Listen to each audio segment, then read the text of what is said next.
Fox Sports. We are Baltimore. We are Kansas City.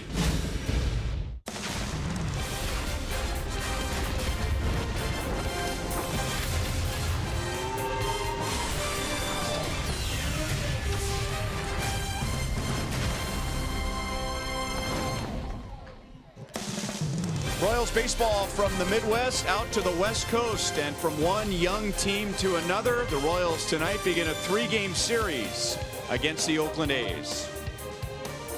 Hi everyone, welcome back to the ballpark with Rex Hudler. I'm Ryan Lefevre, and the Royals finished on a high note in Chicago after losing game 1. They won the last 2. They need to get a winning month of August. They need to keep this ball rolling, and they can ride the offense. That's right. I hope they keep riding it. Now in April, that was a problem. They weren't hitting the ball. They weren't scoring any runs. That's not the case this so far in August. Man, last 9 games, they are tearing it up. They're getting it from a host of characters, too. We've witnessed this all the last several years about this ball club, getting hot at the same time, getting cold, but now they're back hot again, and Whitley, he's driving the bus. Yeah, the Royals' trouble so far in August has been on the mound, but in the Chicago series, Ian Kennedy was strong on Saturday. Jason Vargas was good yesterday. And now Jacob Junis, he's doing what the Royals need him to do. Every time he goes down to the minor leagues and comes back up, he's a little bit better. That's exactly right, Rhino. And when you pitch like you did in your last opportunity, you're making that manager happy. And when you make your boss happy, you're guaranteed for another start. Junis stepping up. Now we have to have the starting rotation start to compete amongst themselves, passing the winning baton on and on and on. Now it's to Junis. Continue to impress, and you'll get another start. That's how it is up here, based on performance. This is a team that's given the Royals fits. The Oakland A's are in last place in their division, but they've won 8 of the last 9 with the Royals.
is brought to you by Academy Sports and Outdoors. For all, for less. 58 degrees. It is cold. Royals and A's begin a 3-game series. As Royals wind down this road trip and get ready to head home and face the Indians for a series that begins on Friday. And Cleveland has already won. They beat Boston in a rain-out makeup game. That game just finished about 30 minutes ago. So the Indians have won 4 in a row. Their lead over the Royals right now is 5.5 games. Meanwhile, the Royals are 1 game out of the wild card and a half game back of Minnesota. In the Central and the wild card race, Minnesota is off tonight.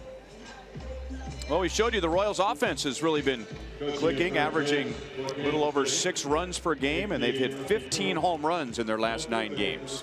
Hey, now, they just want to stay locked in on Cotton. Cotton has had some success against the Royals a few times, but you know what? That was early in the season. You see that this season starts 17, 91 in the 3rd innings. He's had some issues. He had a little blister, so he missed some starts. Had to go back to the minor leagues. Opponents hit 273 off him. Look, if he can command his fastball, he's got another chance to really be effective against the Royals. He's got an excellent changeup, and that's the pitch he works off of. If he commands that fastball and gets that established, that changeup will be a good neutralizer for him. Kia puts us in the driver's seat, and this is what Jarrell Cotton did to the Royals back on April the 10th. That was the Royals home opener. No runs in 7 innings, tying a career high, going 7 innings, and only gave up 2 hits. Oakland won that game 2-0. He was effective. His fastball was up there, you know, mid-90s. Now it's a little bit below that. Velocity's not the same. He's averaged about 93. That one's at 91, and ball 1 to Whit Merrifield, who almost hit for the cycle yesterday in Chicago, falling a double shy. He has 7 RBIs on this road trip. 5 of those in the game yesterday, which included a 3-run home run.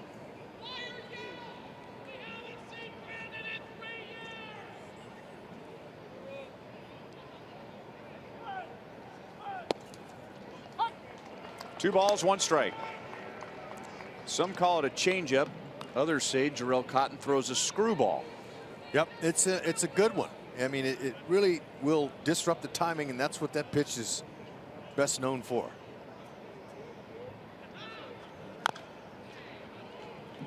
Two and two. Give you a little idea of his pitch breakdown, Mr. Jarrell Cotton. Fastball. Cut fastball. Likes to cut it. That can be a little bit deceiving depending on where he places it. If it's away, it's tough. The changeup, that's the one he goes to when he needs to get it out. The curveball rarely used. Up the middle, Simeon, diving play, no out. Showing off his range, but Merrifield opens the game with an infield single. That's a pocket ball, but good practice anyway. Bruce Maxwell, he's the catcher. He's 29%. He's caught stealing this year. He's got a pretty good arm, but you know that defense of the Oakland A's has been really having a hard time this year catching the ball and throwing it. They're minus 55 in defensive run save. That's last in Major League Baseball.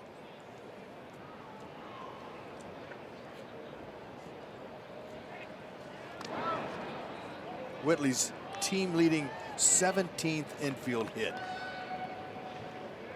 I could have told Simeon when he dove for that, put it in your pocket. There's no way you're going to throw Whitley out. Good speed. But if he puts it in his pocket, you could try and take second, because there's always a chance that when he reaches in his pocket, his hand gets stuck, or you're right. So he probably does not literally want to do that, but he could have saved the throw. He'd get in trouble by his that'd be a infield. first for me. He'd get in trouble. There he goes. Whitley is safe. Pinder made a nice play keeping that ball from going into center field. Sure did. Whitley ripping off his 20th. No problem. Good jump. Perfect throw might not have gotten him.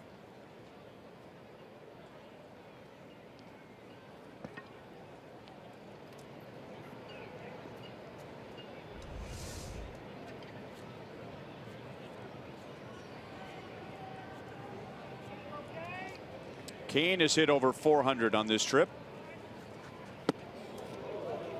1 ball, 1 strike. Royals didn't do a whole lot offensively when they faced the A's back in April, but Lorenzo went 6 for 9 in that series. He also had 3 walks. 2-1. Jharel Cotton is not very big. He is 5'11", 195 pounds, out of the Dodgers organization, and the A's got him last year when they sent Josh Reddick and Rich Hill to LA. Merrifield will go to third on a ground ball to Chapman. That's close at first. Kane is out. Merrifield's at third with 1 away. It's productive. He'll take it. Good read by Whitley. Talk about Whitley and his baseball IQ. You know, he knows he can advance on that. When you have speed, that's a beautiful weapon to have, man. You can use that in so many ways on the base pass, and he was able to read that with no problem. Made Locane look good.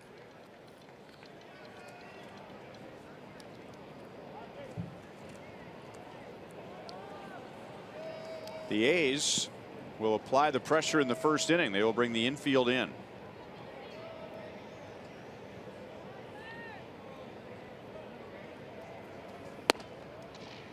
Upstairs, ball 1. Perfect for Hosmer. Infield in.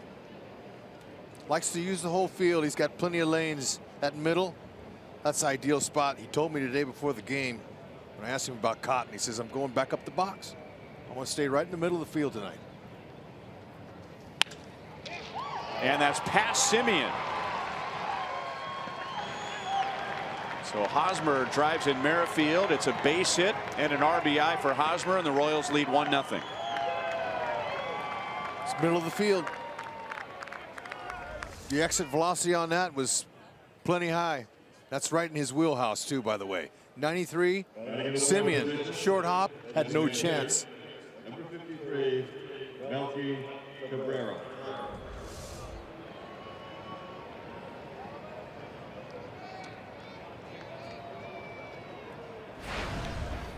Melky is the designated hitter tonight.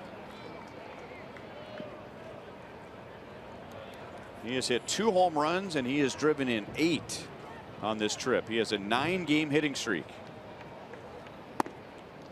That pitch is low, ball 1. So the Royals, with 1 out, have more runs against Jharel Cotton tonight than they had in 7 innings against him back on April the 10th. 2-0. He's having problems. He's falling behind every hitter. That's the issue he's had.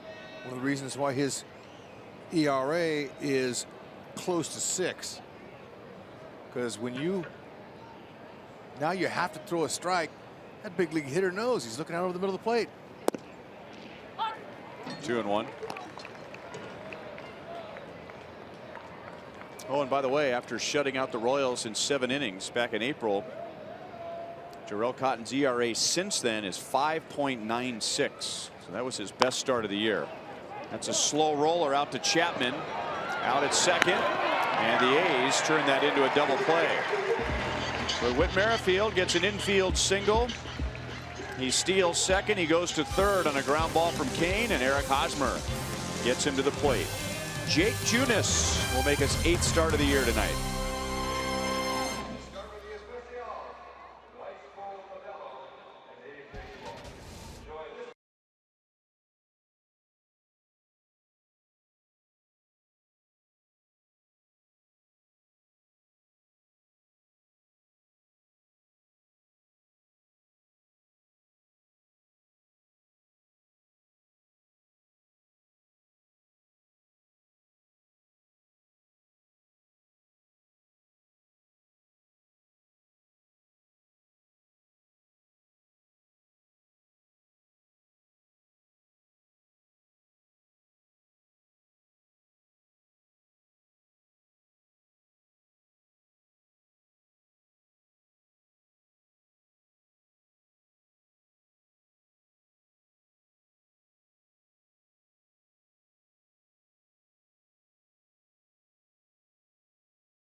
tonight against Jacob Junis.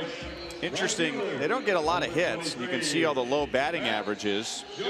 The A's team batting average is .240. That is the lowest in the American League. But our Academy Sports and Outdoors leaderboard, they make the most of the few hits that they have because they have the highest percentage of extra base hits in the major leagues, more than the Dodgers. Wow, that's saying something. Any category you have more than the Dodgers in saying something. We'll get a look at Jacob Junis, who actually made his big league debut against the Oakland A's back on April the 12th at Kauffman Stadium, pitching out of the bullpen. They didn't get much of a look at him. He only pitched 1 inning. But I'm sure they watched a lot of video from his game a week ago Sunday against Seattle. Fastball, slider, curve, change. Slider is his go-to pitch when he needs a strikeout or if a runner in scoring position.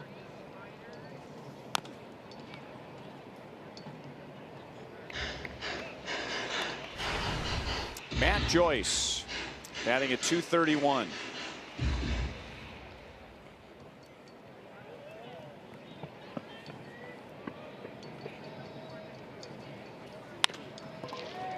Merrifield to the middle.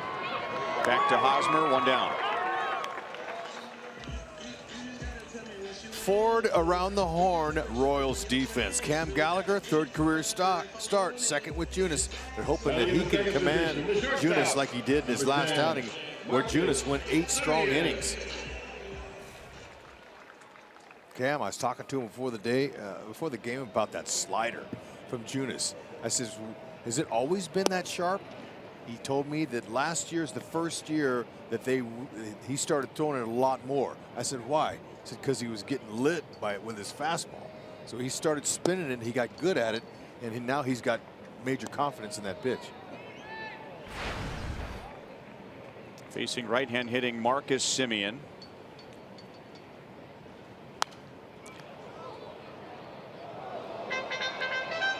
Two and one. And that slider is giving opponents fits, hitting 145 against that pitch. A lot of foul ground here. And Gallagher runs out of room.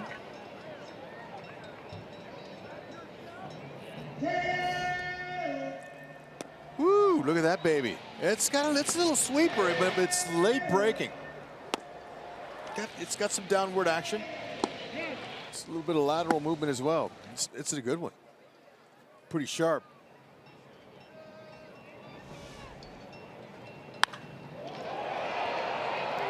Deep left center field. Gordon to the wall. And it's off the top of the wall and now bounces away from Kane. And Semien will be at third base with 1 out.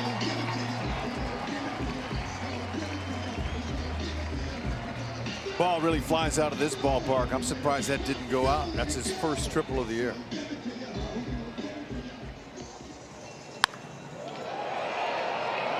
And that was his slider. Semien, he wasn't off balance at all. No. As if he was looking for that pitch. It was. He was very selective, very patient. He wasn't trying to jump out on that. You could tell.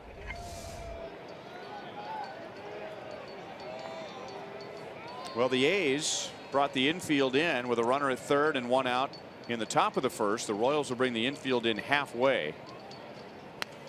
Healy had a huge swing and fouls it straight back. Defensive alignment, you see they're not all the way in. Gives them a little bit more range. Now it all depends on if Scarsoni, the third base coach for the A's, sends Semien on contact. Sometimes they'll say, hey, see it through before you go home.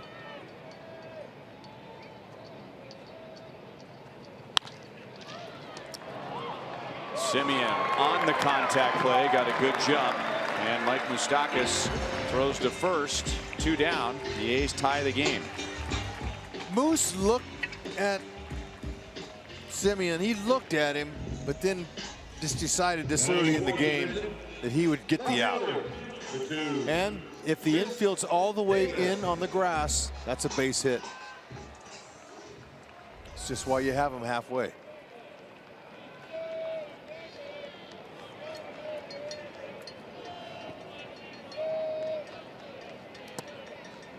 Slider is outside to Chris Davis. 32 home runs. That is third in the American League. 83 RBIs, tied for third in the American League.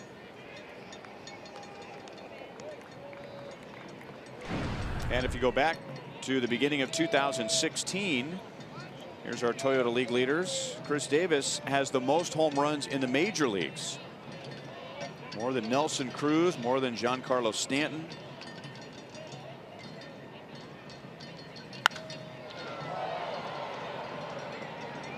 Kane is back. He's got a lot of room out there, and he makes a play. So both teams get a runner to third with one out. Both teams get a run in the first inning.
To Fenway Park, Edwin Encarnacion. He hits 2 home runs today. The Indians and the Red Sox were making up a game that was rained out. So 26 for Edwin Encarnacion. The Indians would go on and beat the Red Sox. So right now the deficit for the Royals in the Central is 5.5. It'll be Mike Moustakas, Jorge Bonifacio, and Alcides Escobar. Cleveland just keeps on winning. When Ned Yost was meeting with the media before tonight's game, there were a lot of questions about the wild card. Questions about the teams surrounding the Royals in the wild card standings.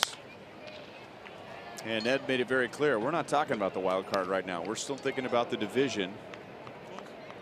And the Royals still have 10 games against the Indians. Yeah, and I like the fact that Ned says, you know, for that matter, I don't even look at the standings. I take care of my house and my yard and what's in it. If the players. And day to day, we're looking for wins. Davis brings it down in left field, one away in the second inning. And now Jorge Bonifacio. Right fielder, number 38. He did not play in the first 2 games of the Royals White Sox series, and then he hit a home run in the game yesterday. 15 this season. That is tied for 7th most in Royals history by a rookie, and the most since Eric Hosmer had 19 in 2011. His approach is perfect. Love it. Very little movement. Has a great solid foundation. Doesn't get too far out front with his left foot. He just picks it up and sets it down. Really trusts his hands. Strong lower half though.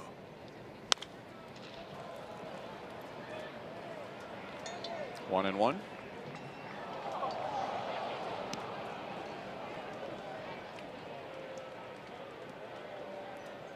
Dale Swaim having a little chat with Alex Gordon as they see what Jarrell Cotton has to offer tonight.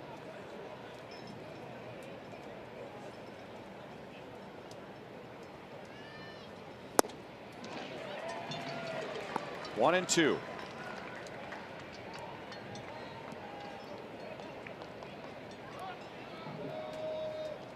Hud mentioned he has spent some time on the disabled list. He had a blister on his right thumb, and it's been a struggle for him since coming back. There's that changeup / screwball. 2 balls, 2 strikes. A lot of blister problems this year. Some say that the seams are a little bit different. Oh, there's that changeup screwball. See how slow motion what if it looks like. Yeah, I mean it falls down, but it looks like it's going into the righty. That's why they're calling it a screwball. Go away to lefty, so he can use it to either side of the plate.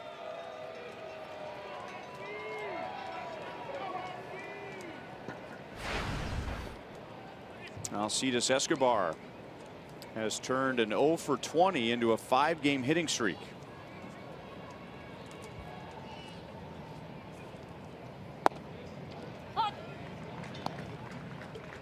Subject of our Kubota power stats. 6 runs scored during that 5-game hitting streak. He had 2 walks yesterday. How about that in 1 game? Yeah, that's very unusual for him, but the reason that he's getting back going again is he's swinging at strikes. He's being aggressive in the strike zone.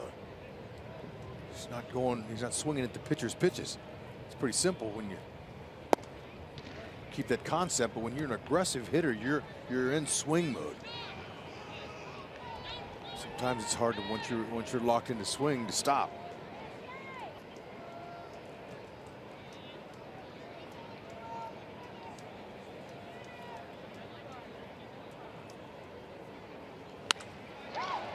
That's over Simeon and into left field.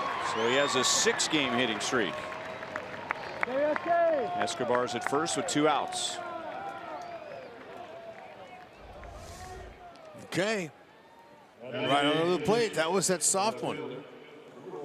Good timing. Soft hands. Is able to stay on it.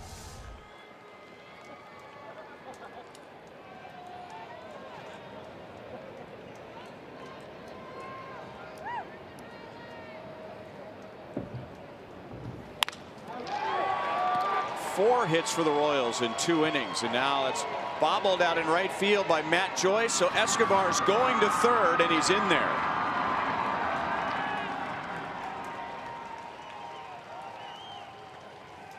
That is 2 more hits tonight than they had in 7 innings against Jarrell Cotton back in April. The catcher, number 36, Cam Gallagher. Yeah, I like that. Esky, you know, he saw that slide bobble, take advantage of it. Cotton bounces one of those up there to kicks to the left to right. There's another run.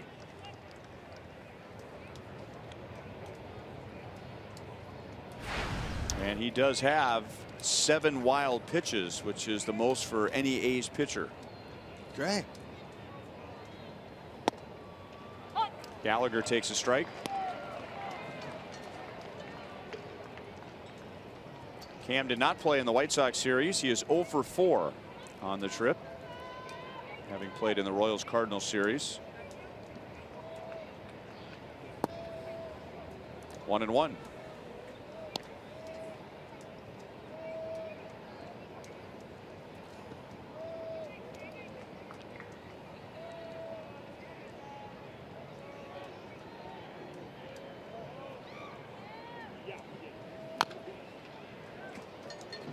One and 2 on Gallagher.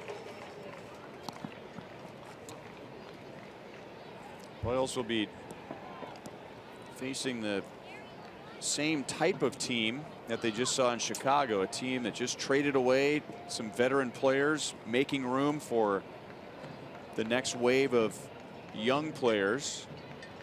A lot of players on the field right now that have come up through the A's system, playing with more energy.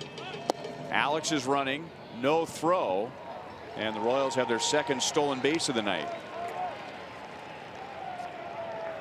Nice take by Cam. He's able to lay off of that screwball.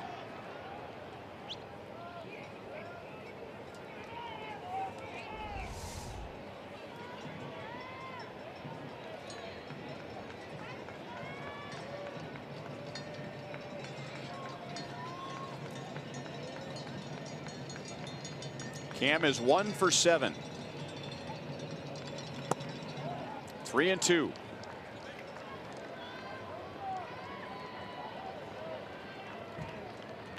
Both of his, or two of his big league starts now with Jacob Junis on the mound. Both familiar with one another because of all the time they had together in Omaha. He's got to get his first big league stakes right here. 3-2. Look for that heater. And it gets away. So it's ball 4 and a wild pitch, and the Royals lead 2-0. Wild pitch number 8 for Jarrell Cotton. There you go. That's why Esky took advantage of that Joyce bobble out there. Just like that. Look at him. Look at him in there. These guys are all fired up inside that dugout, believe it. They know they owe Oakland.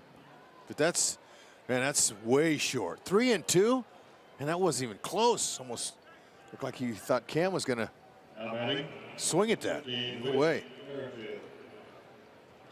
He was ahead of Gallagher. 1 ball and 2 strikes. So give Cam some credit for laying off some borderline pitches. Especially that screwball. And now here's Witt with runners at first and third. He opened the game with an infield single. He stole a base. And then Eric Hosmer singled him home.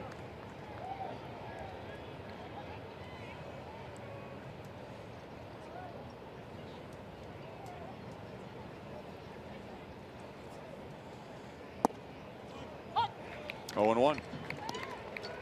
Witt became the 5th Royals leadoff hitter in history to have 5 or more RBIs. Willie Wilson and Brian McRae had 6 RBI games, and then Willie had a 5 run driven in game. The most recent was David DeJesus 9 years ago.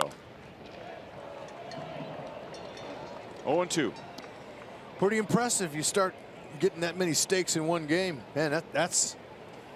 He had a chance for 6 too.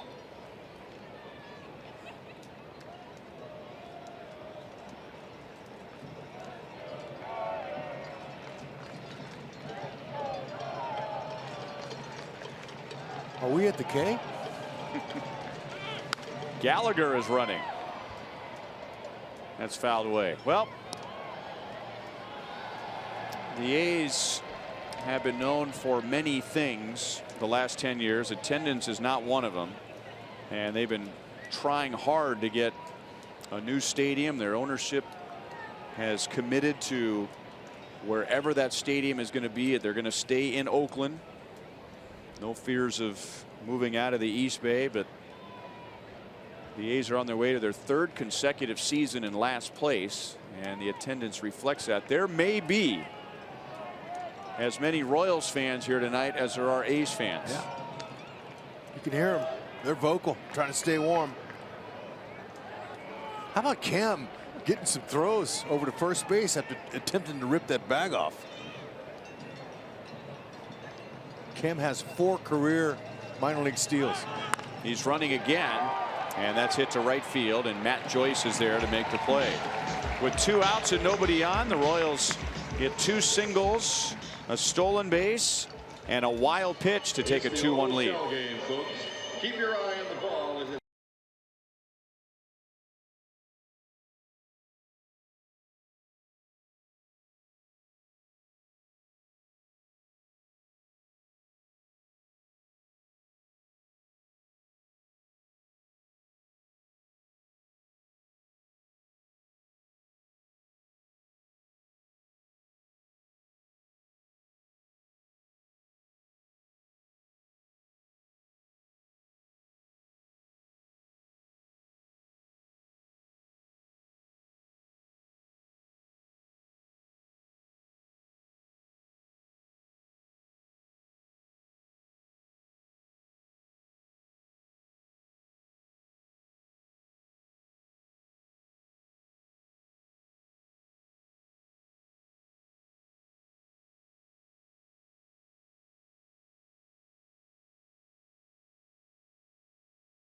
in right field. Well, you know that we always have to come out here to right field. It's thinned out a little bit over the years, but these guys are loyal.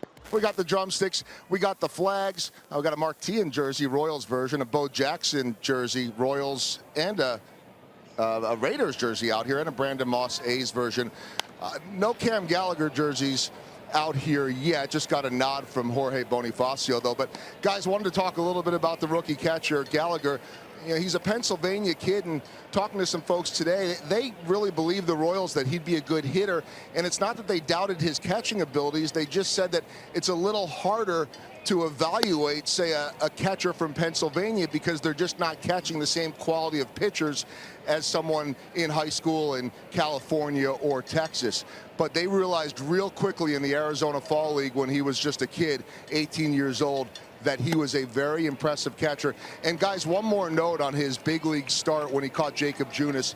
That got all the attention, but what was pointed out to me was that 9th inning in the game before, one-run game, for him to jump in there, lead off triple, and catch Brandon Maurer, and not just ask for all fastballs, to be able to handle that and not worry about a wild pitch. And then in that second game, his start, to be able to catch for the first time Neftali Feliz with the type of stuff that he has, that really impressed a lot of people.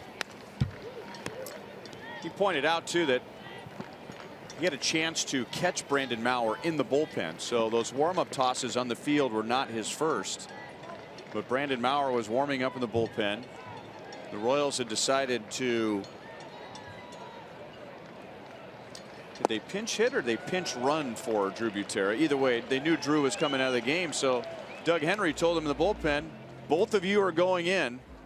And so Cam didn't just get the warm-ups on the field. He got several out in the bullpen. They both jogged in from the bullpen at the same time.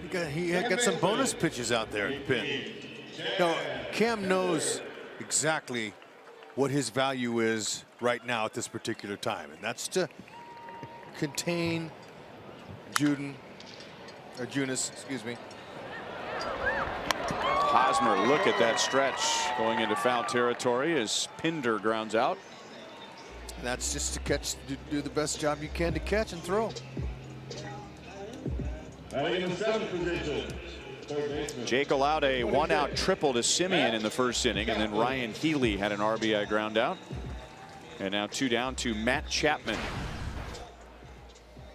Another one of the young A's players that they're excited about. First round pick from 3 years ago out of Cal State Fullerton.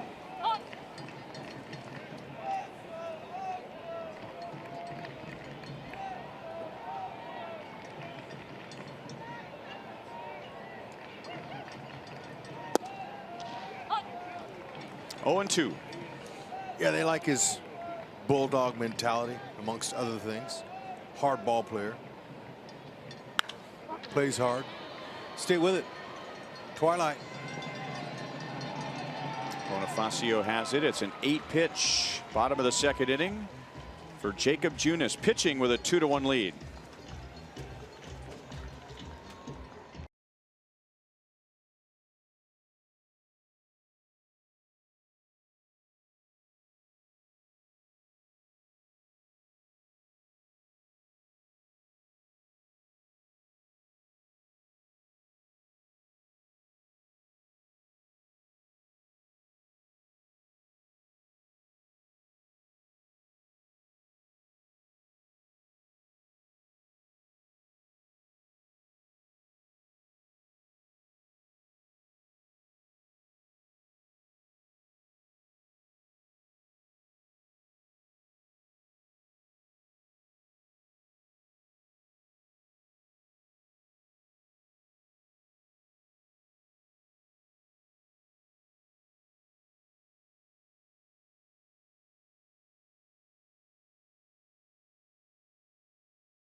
Harvesters, the Royals, and Price Chopper are teaming up against the Greater Cleveland Food Bank and the Cleveland Indians for the Step Up to the Plate food drive in a friendly competition to help fight hunger. Bring your canned foods and peanut butter to the stadium on Saturday prior to the Royals game against Cleveland. And for ways to get involved in the fight against hunger, visit Royals.com/step-up-to-the-plate.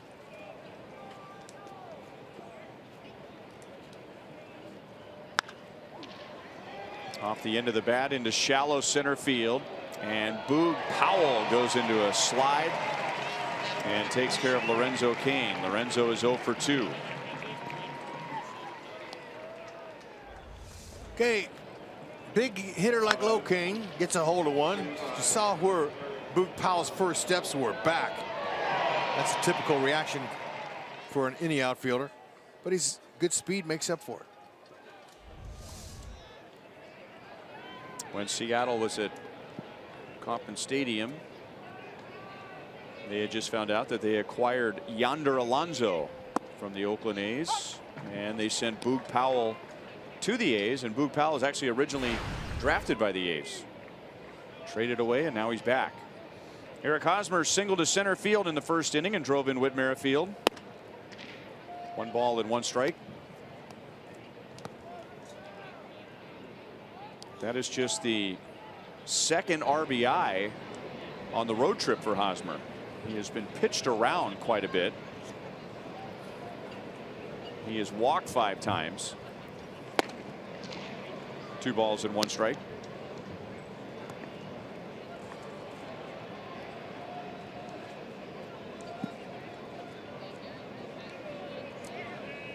Haas was telling me some stuff before the game.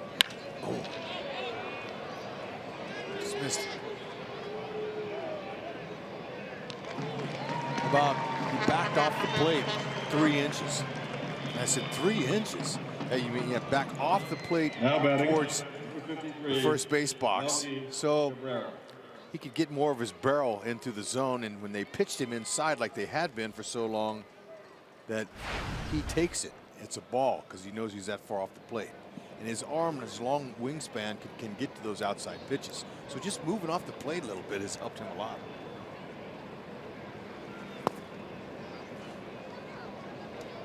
Melky takes ball 1. He grounded into a double play in the first inning.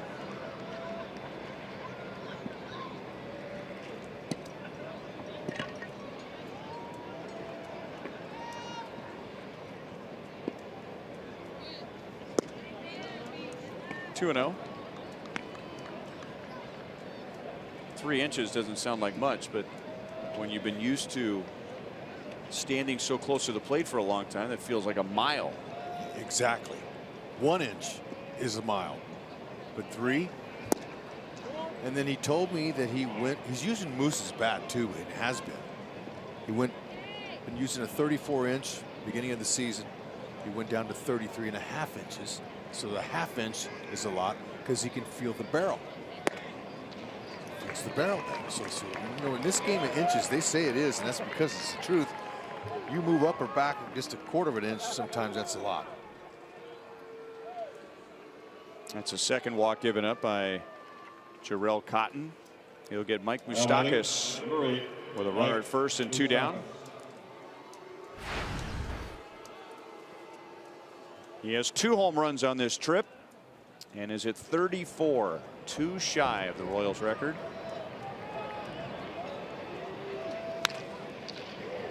Just foul outside of first base.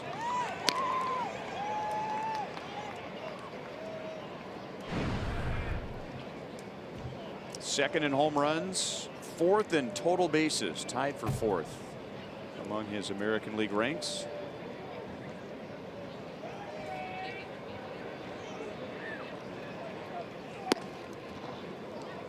One and 1.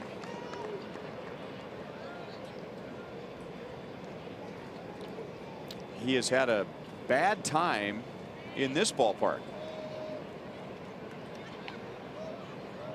He is 9 for 67 at the Coliseum. Didn't quite get it.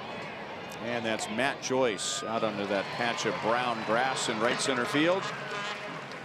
So the Royals are scoreless for the first time tonight. 2.5 played. The Royals lead 2-1.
Silverado, the most dependable, longest lasting full-size pickup on the road, and you can find yours at your local Mid-America Chevy dealer.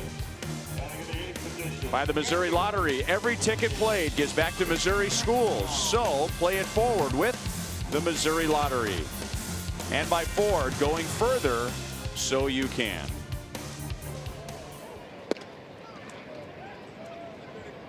Well, we know it's not going to be like Kansas City in the Bay Area this time of year, but it's been a gloomy night. It's been cloudy all day into the evening and 58 degrees.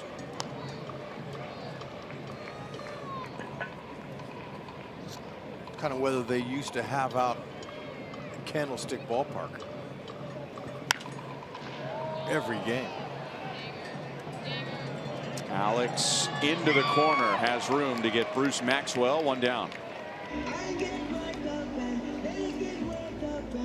You have some special feelings for Candlestick Park. I love the stick. The late Candlestick Park. 9 years old. I went with my dad. I was in the pitch hit and throw competition. Competed on the field. Watched the Giants and the Atlanta Braves. I saw Hank Aaron, Willie McCovey, and I won the event that day. But they compared my score with the kid's score from back east. And he won and got to go to Cincinnati in the All-Star game. So I was close, but that was the first time I ever was in a big league ballpark. And I was clueless, but I loved it. Great experience. It's like everybody has their first memories of their ballpark, you know, the little details of it and everything. Then little did I know I was going to be a player. I played in the National League for 5 years and would go there and have to sit through a game in that igloo dugout with no heat and the wind whipping through there. Oh, it was not easy. Brutal. There it is, right out there, all by itself. The wind would whip through every game, no matter what. Ooh, that ball's hit well. Kane to the wall, and he's got it.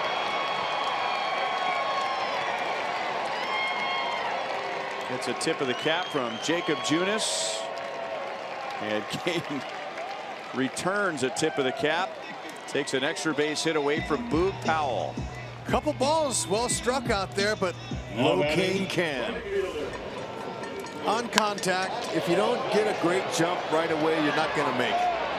But Lorenzo extended his arm and got that ball, but crashed into the wall and was able to bounce off it. Nice play. Way to give it up for Junis. Curveball for a strike to Matt Joyce.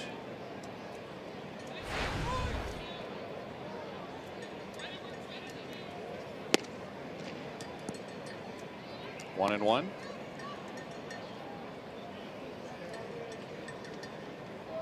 Matt Joyce is one of the few veterans left on this A's team. There are only 12 players on the roster right now that were in Kansas City back in April.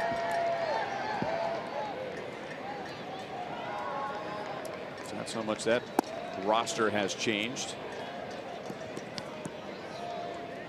2-2.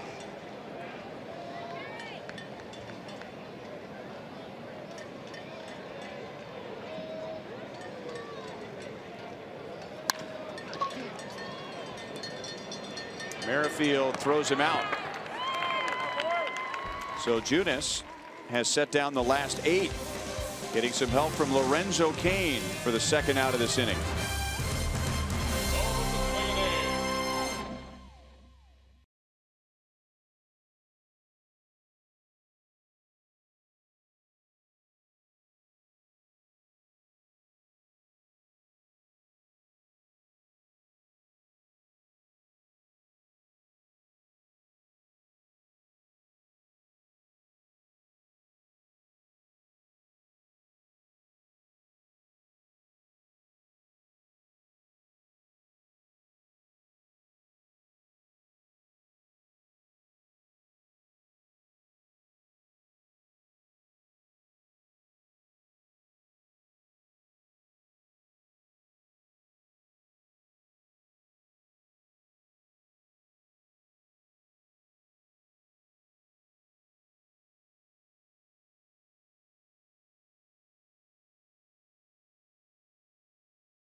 Yesterday and the day before and the day before and the day before.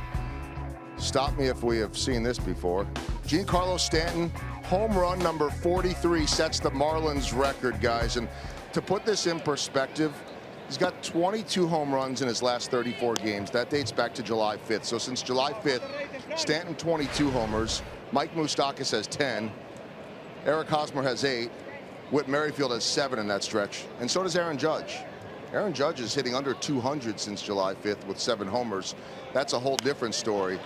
But Giancarlo Stanton is not slowing down whatsoever.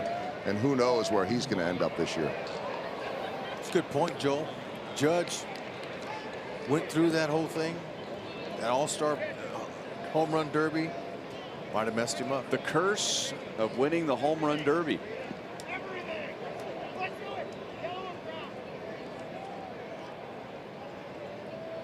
Bonifacio struck out in the second inning against Jarrell Cotton. Well, there's a new ownership group on its way to the Miami Marlins, the Derek Jeter led group.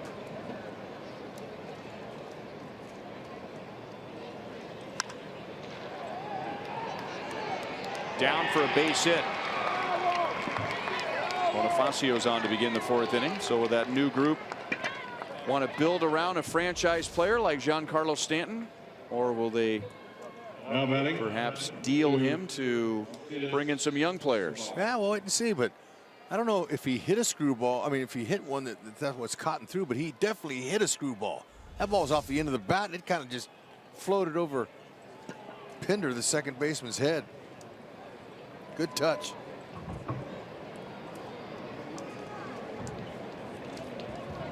Alcides Escobar extended his hitting streak to 6 games with a 2-out single in the second inning.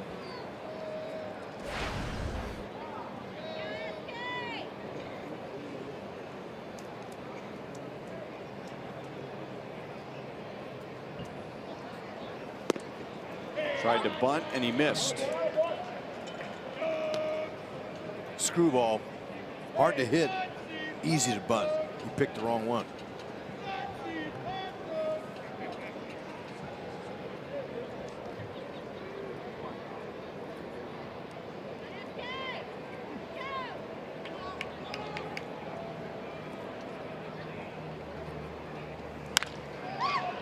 That'll be out of play. I believe that bunt attempt was on a screwball, so he had the right pitch.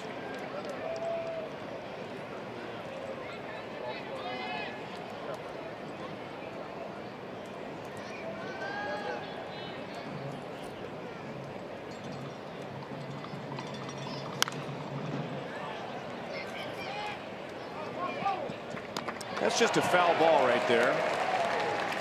And probably a pitch that he needs to take a hack at down to the count. But that was a pitch Heskey the first 2 months of the season had a tough time laying off, and boy did the league figure that out in a hurry. And he was seeing one high fastball after another, and the result was one fly out after another. Makes contact with 2 strikes. The A's go down to second. Bonifacio's out on the force out. Escobar will be at first with 1 down.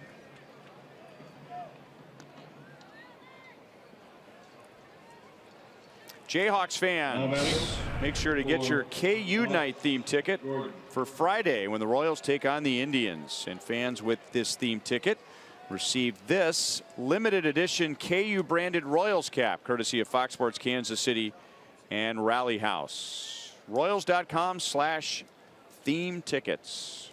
We will see the Indians and the Rockies during the next homestand.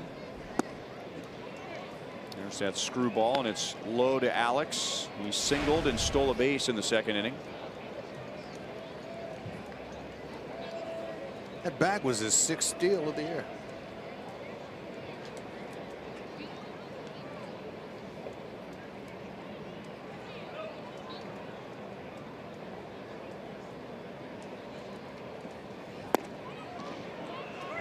Two and 0.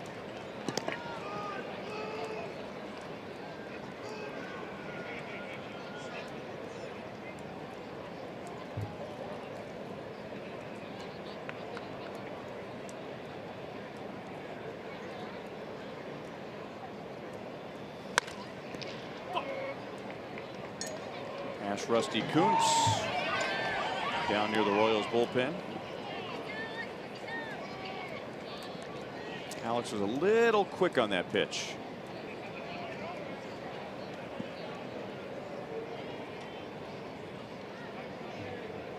His upright stance working out. He's more comfortable. He goes the other way. Davis going back, makes a running play. Escobar had gotten all the way to second base, but he's got plenty of time to get back to first. 2 down. Good jump out there by Chris Davis. It's a good play. Now batting, 36, Cam Gallagher. And now Cam Gallagher. He took a walk in the second inning, and an impressive plate appearance. He was down 1-2, and on ball 4, Cotton uncorked a wild pitch, allowing Escobar to score and put the Royals in front 2-1. Back through the middle, and the front of the mound took some of the steam out of that ground ball, and the A's force out Escobar at second base. 1 hit, 1 left, 2-1 Royals to the bottom of the 4th.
chilly night in Oakland. Secure your access to potential postseason home games with the Postseason Push ticket offer. Place a $250 deposit on a full or half-season ticket plan for 2018 and get an exclusive ticket opportunity throughout the 2017 postseason. The offer is limited, so take advantage now at Royals.com/postseason push. And you remember how fun it was.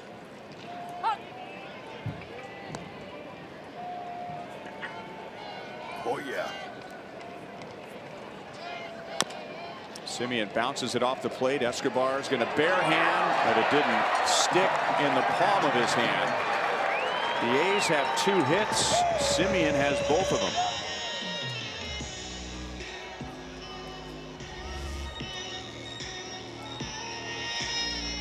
Yep. Esky with a little do or die, a little chopper. Now batting designated hitter. Would have been close. I mean, because once he gets it, if he could hold it in his hand and get it over there, he's got a quick arm swing. Semien tripled in the first inning and scored the A's run when Ryan Healy, who digs in right now, grounded out to third. Semien came home on the contact play. Junis had set down 8 in a row for Semien's infield single.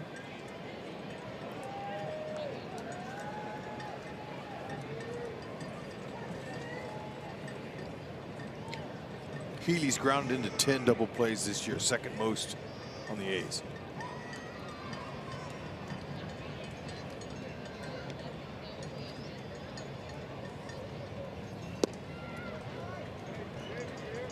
(2-0).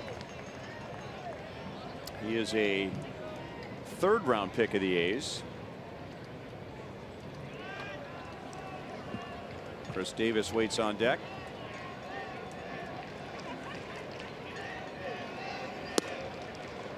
At the knees, 2 balls and 1 strike.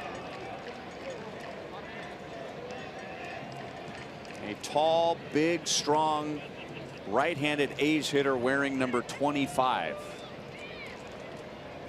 That remind you of anybody? Yep. Big Mac.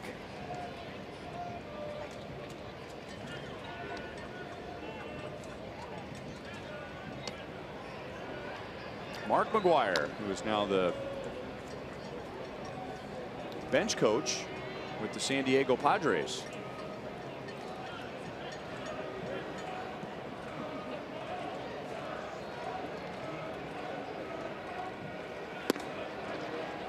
Really trying to pitch him inside. Remember when the A's were at Kauffman Stadium back in April?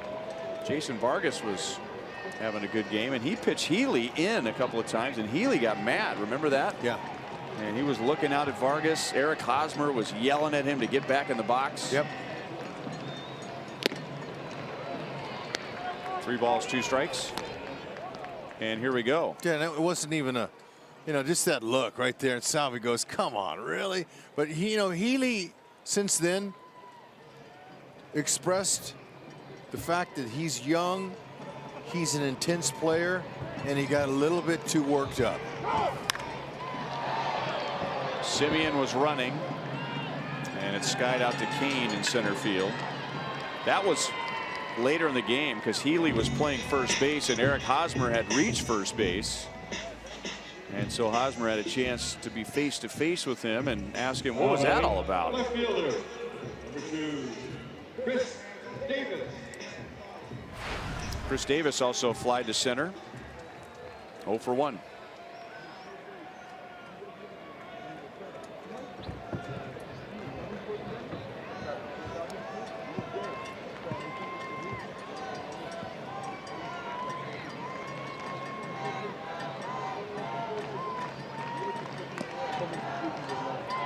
A lot of players are wound tight. They're intense players, and the littlest thing can set you off.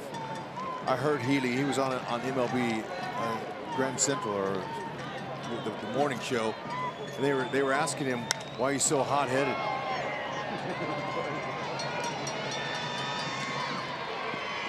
Healy said, "I'm young." Make mistakes when you're young. You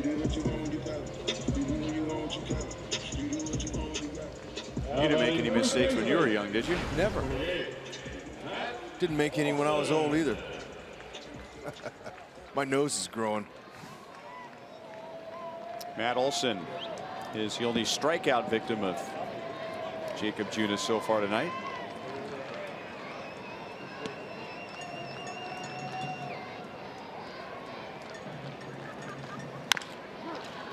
Right at the bag. Hosmer puts an end to the bottom of the 4th inning. Jacob Junis has given up 1 run, 2 hits in his first 4 tonight.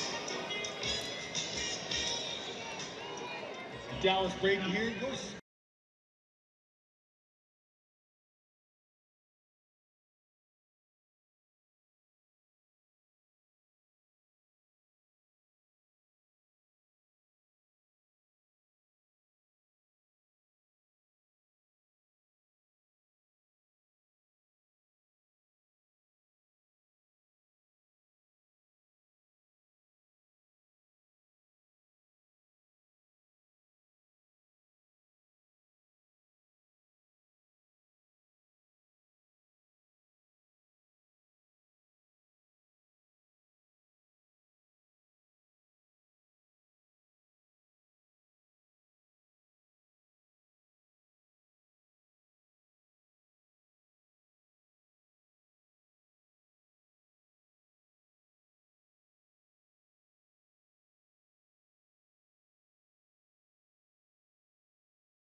There's an interesting rivalry between the two.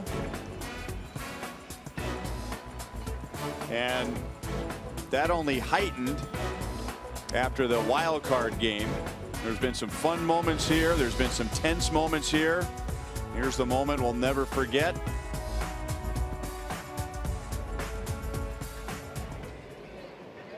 And it also carries to the football field. Chiefs and Raiders, big rivals. Of course, the A's were in Kansas City before coming to Oakland, and that was the Royals' first rival when they entered the American League in 1969. And now the Raiders are on their way out. They'll play a couple of lame duck seasons here before moving to Las Vegas. Witt flies to center field. There's one down in the 5th inning. The Golden State Warriors, who have won 2 of the last 3 NBA championships, share this complex with the A's. They'll be in San Francisco in a couple of years. So the A's will be the last team standing. Yeah, their new complex. They're going to build it just north of Candlestick Park, that little area there. But it's indoors. That's a good thing.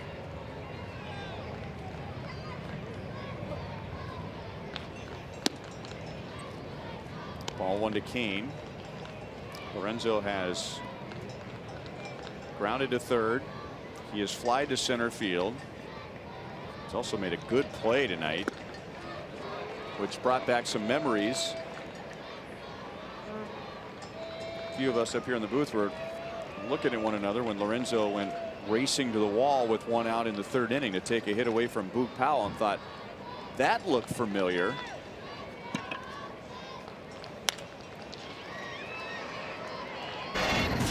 So here's the play that he made in the 3rd, running into the shadows and slamming into the wall. 5 years ago, look at this play. I mean, almost to the exact same spot, crashing into the wall. This ended up being a double play. Lorenzo Cain to Chris Getz to Eric Hosmer to get a double play at first. Now, the painful part of the play back in 2012, Lorenzo Cain went on the disabled list for a long time. Powell make the play. 2 down. Lorenzo ended up injuring his left groin on that play where he slammed into the wall, and then on a rehab assignment in the minor leagues, he suffered a torn left hip flexor. He had a lot of leg problems in the 2012 season. In September, he was out again with a right hamstring issue. And then that offseason, he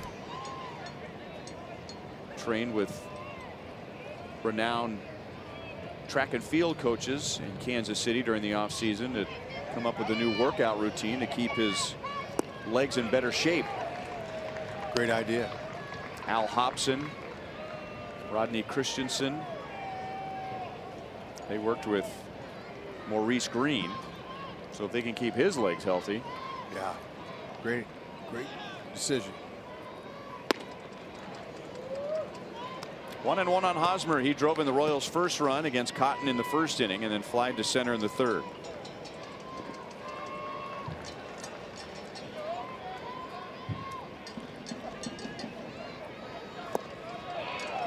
One and two.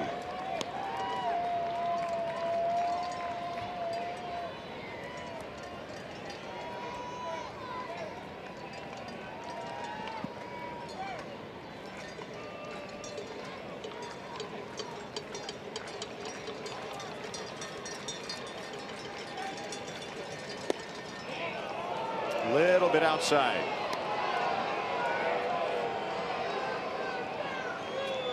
Mo Lottery Fox Tracks shows you that's off.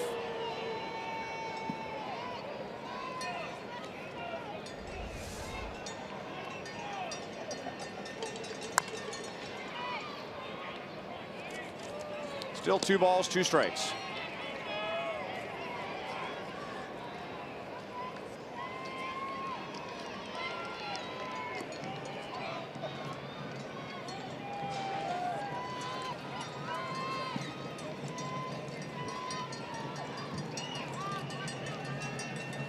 Try and tie him up inside, and it's out over the plate.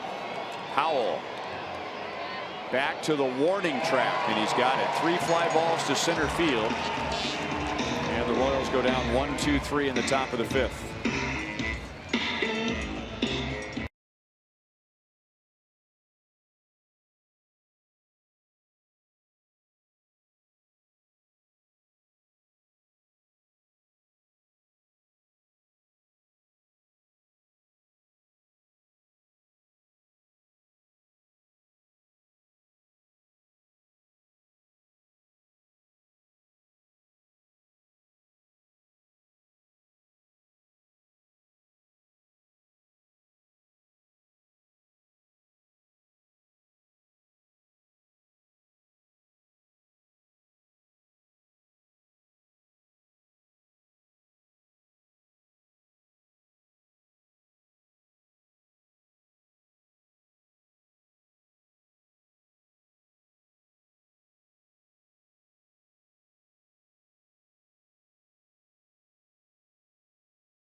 Trevor Cahill, Joel Goldberg back at Kauffman Stadium. Trevor Cahill trying to get back on the active roster, as we see in our University of Kansas Health System update on the disabled list. And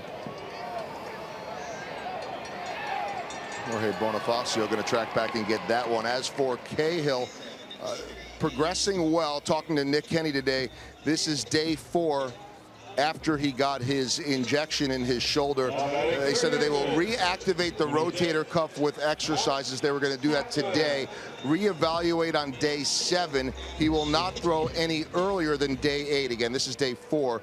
So anticipate no throwing, 7 to 10 day range, but he is progressing. A couple of other player updates as we're just going to have first pitch swinging here. Nathan Karns progressing very, very well. And Salvador Perez caught a bullpen for the first time today from Danny Duffy, and some dry swings and then hit off of the tee. Progressing very well. All good news for Salvador Perez.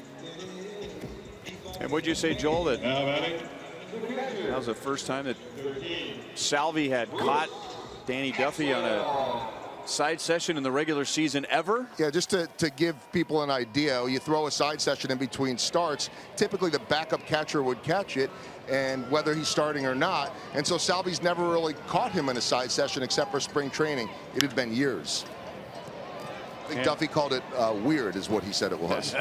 Well, they've been together since, or playing together since they were 18 years old. So, and the reason why the backup catcher does this is you don't want your starter down in a crouch for 75 pitches or so and then have to get back down there again for a 9-inning game. So one of the tests for Salvi on his road back from a strained intercostal muscle.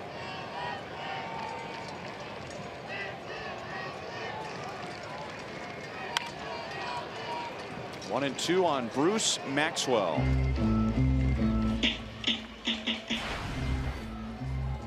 Another one of the young players who's getting more of an opportunity to play because of a veteran moving on. And for the A's, it was Stephen Vogt, who had been designated for assignment and ended up with the Brewers. Maxwell was a second-round pick of the A's. A lot of guys on the field tonight for the A's. First-round pick, second-round pick, third-round pick. Yeah, they're rebuilding. Maxwell, he's got big power potential, this guy here. 6'2", 235. Is a good target behind the plate. He's learning how to call big league game behind the plate, but he's got good pop from the left side. And the interesting thing about the A's is they're rebuilding now, but a lot of these young guys won in the minor leagues together. Sound familiar? That's how you started. They're homegrown. Matt Olson, Chad Pinder, Matt Chapman, Bruce Maxwell, this guy here. Hosmer will take it himself. 3 up, 3 down. Jake Junis is having another good night. Melky Cabrera will lead off the top of the 6th. The Royals lead 2-1.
Hey, Bonifacio in our Sonic Slam inning. Our contestant is Tim Brown from Shawnee.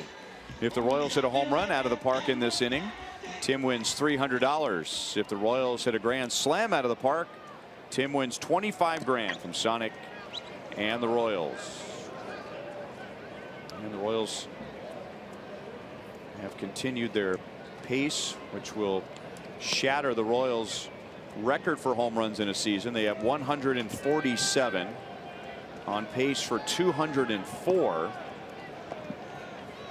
which would be 36 more than any other season. Royals hit 168 in 1987. That's a team record. Melky grounded into a double play in the first inning and then took a 4-pitch walk in the third.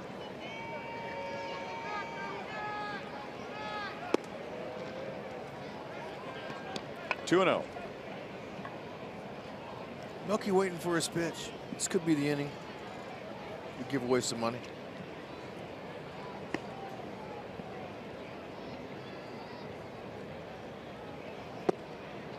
Three and 0.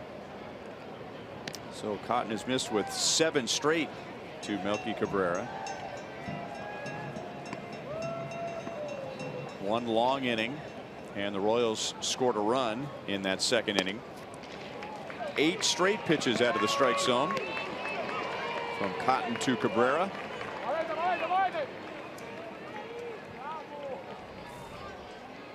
The Sweet Life with Salvi.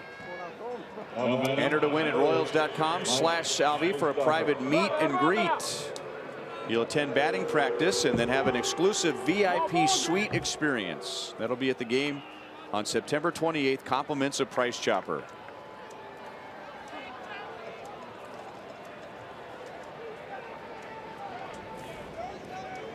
Jardel Cotton has walked 3 and now pitches to Mike Moustakas. He almost tagged that screwball there. Change up. He waited on it. Just not enough.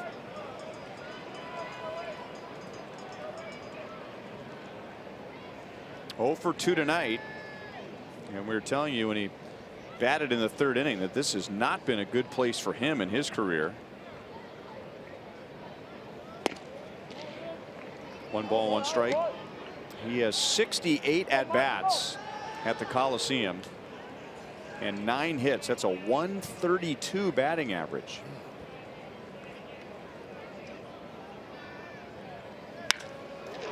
And he promptly lines one into center field.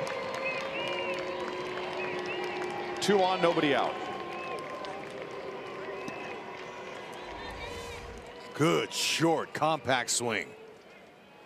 Yeah, he keeps getting those. That home run's soon to follow again. And that home run's a byproduct of a nice, good, easy, smooth swing is all that is. So when you get the little hits, the big ones come later. It's just the way it is. Jorge Bonifacio. Bonifacio has struck out and blooped a single to right field.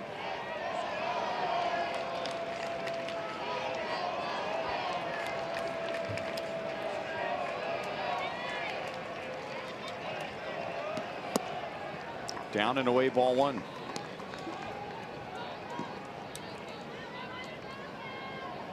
First, second time through the order, you see you got to get him early. The Royals did. First and second inning, they scored a couple of runs. After that, second, third time through, he's done his job. That base hit by Moose, the second hit since the second inning. So right there, get closer here. Nobody out.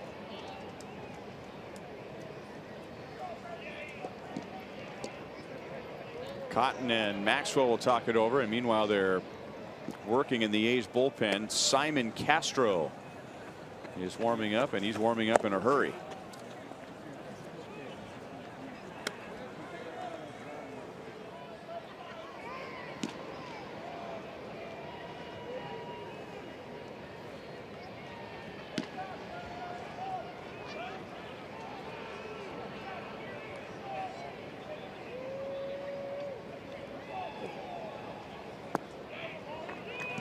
Two and 0.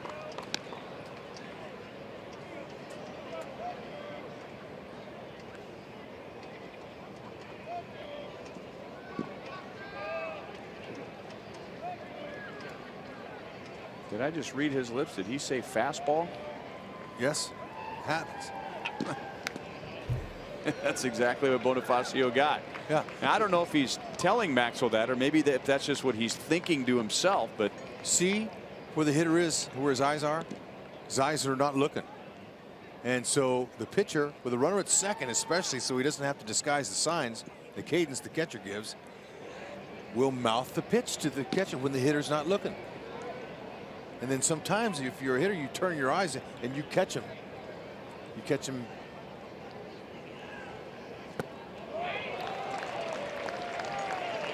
Two and two. Here's what I thought I saw. Yeah, that's what that was. And he did throw a fastball. And well, shoot, I wish I would have known that. No, as subtle as that. I might have been able to play a little bit longer. Yeah, you can see that as a hitter. You're looking for any advantage you can, especially with ducks on the pond. Screwball struck him out.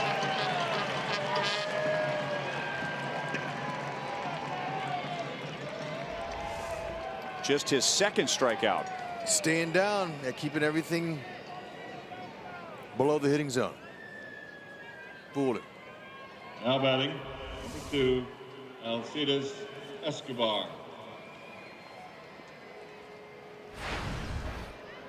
Escobar singled to left in the second inning and scored the Royals' second run. He is 1 for 2.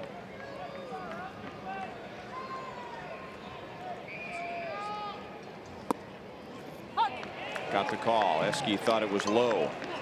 Right man, right spot. See if he can find a hole. Need to get some more for Jake.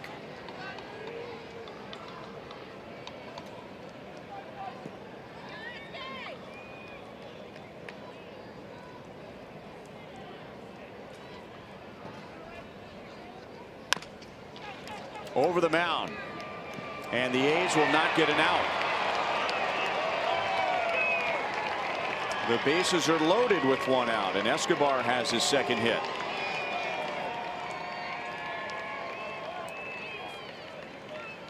Esky on contact, he knew he had a chance for a hit. Because being a middle infielder, he's saying that's a perfect place right there. Second baseman Pinder trying to do or die, there's no chance. Now batting. He knows it. Look at that. That's it. Get after it.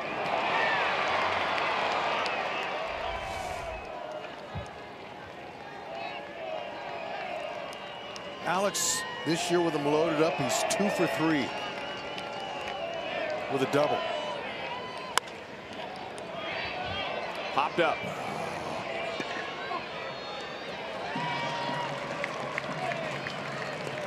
Bases loaded, 2 down.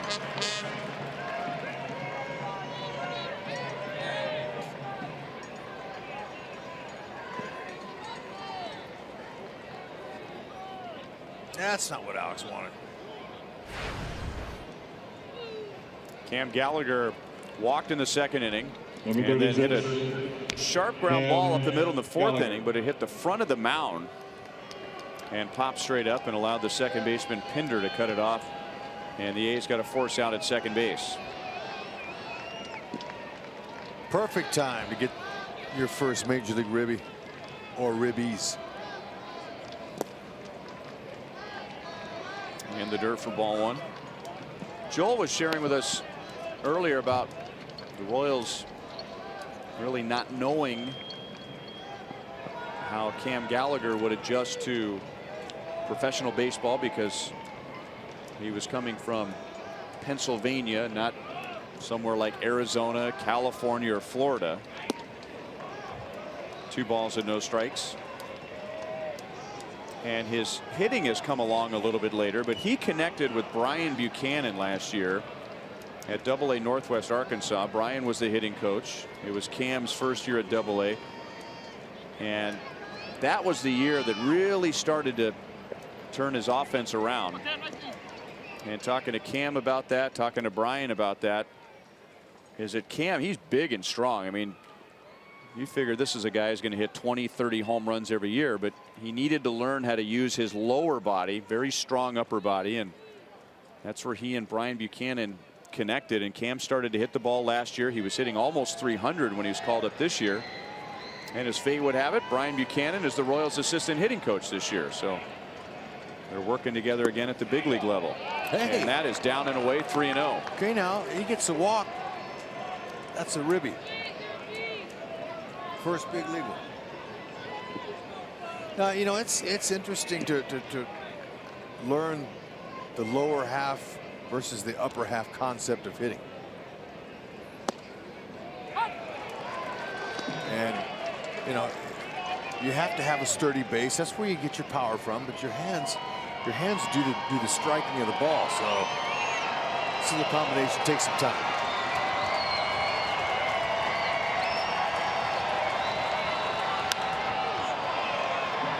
That'll be out of play. He wanted to get a swing in. That was ball 4, but that was elevated.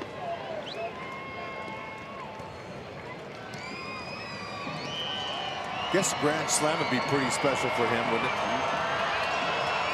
And it would be for Tim Brown and Shawnee. He's our contestant in the Sonic Slam inning. Oh, Tim. Got to get on the edge of your seat, buddy. We got a chance here. Fastball coming. Into the left field corner. And go! Yes, Cam! Cam Gallagher's first major league home run is a grand slam. Cha-ching! Oh, that's beautiful. Oh, I'm gonna cry.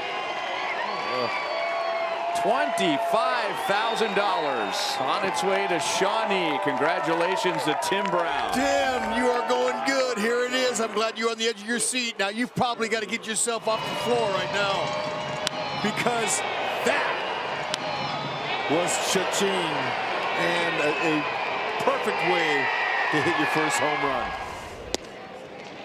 Talk about helping out your starting pitcher, Jake Junis.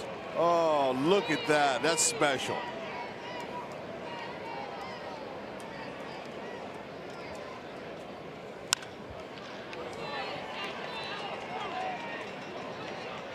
Fly ball to right field. Joyce makes the play.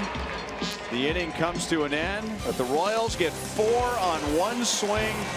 Cam Gallagher hits a grand slam.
You can tell by the look on his face that he just hit his first major league home run. It's a grand slam. It was worth $25,000, and it's our Ram drive of the game.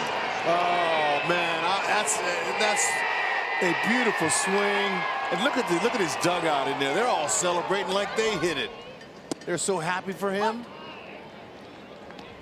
And then Alex Gordon did some negotiating with the guy who ended up with the ball. And here, I'll trade you that ball for 2. And it's headed to Pennsylvania. Wow. Congratulations. I never even sniffed a grand slam. And he gets it in his, what, 3rd, 4th game now? Good for him. Base hit left field for Boog Powell, who drove one to the wall in center field in the 3rd inning. That was caught by Lorenzo Cain. So Powell is on, and that is just the 3rd hit tonight against Jacob Junis. He had retired 14 of the last 15 before that base hit. And remember, his last start for the Royals was on Sunday, a week ago Sunday, against Seattle, and he retired the last 19 batters. Matt Joyce has grounded out to second base twice. And that's into right center field. Powell will go first to 3rd. And runners at the corners with nobody out. So that grand slam was timely in more ways than one. They've been swinging early on Junis all night long. Now they're just getting some connection here. 90 up in the zone. He's going to have to get back down. They've been swinging early. Boog Powell, he can pick him up and put him down. He's quick.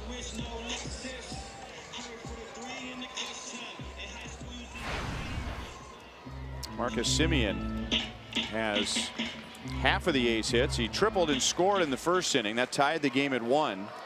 And then he had an infield single in the 4th. Down and away, ball 1.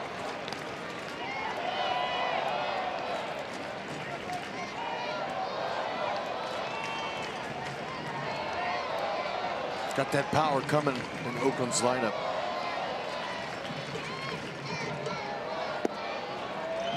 Two and 0.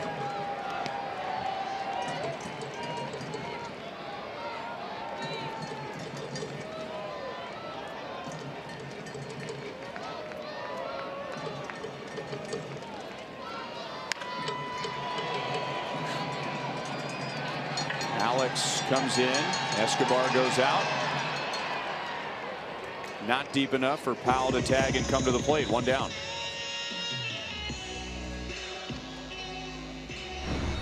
How about Royals gear for your little one and tickets to a Royals game for just $30? If you join the Blue Crew, that little one will receive a Royals youth jersey, a flat bill cap, 2 ticket vouchers, a free stadium tour, and much more.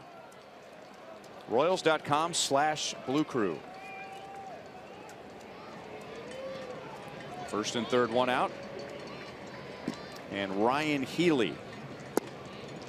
Slider for strike 1.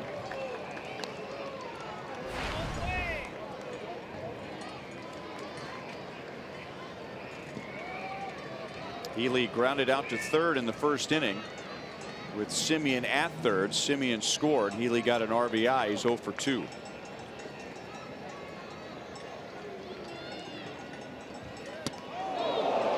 And he will take first, and that'll load him up with 1 out. He definitely did not want to do that with Davis coming up.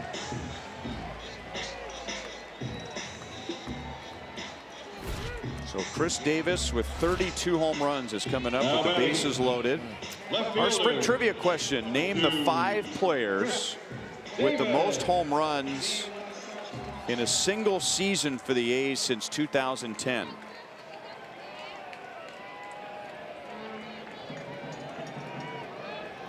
I'll pick Davis. I'll take the shoe in here. Put him in the lane. Keep the ball down.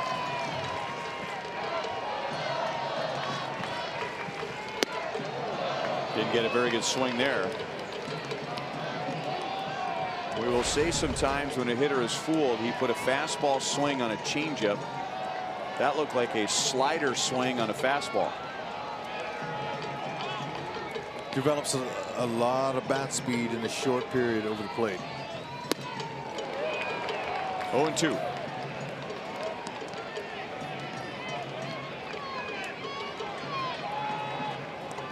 There's Mike Minor just starting to warm up. Royals bullpen just off the right field line, in play.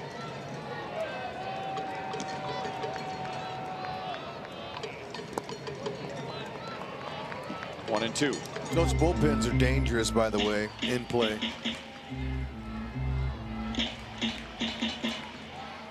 Ten inches raised off the ground for the second baseman and the shortstop, third baseman, the outfielders who converge over there. Trip on those. I've seen a lot of those put guys on DL.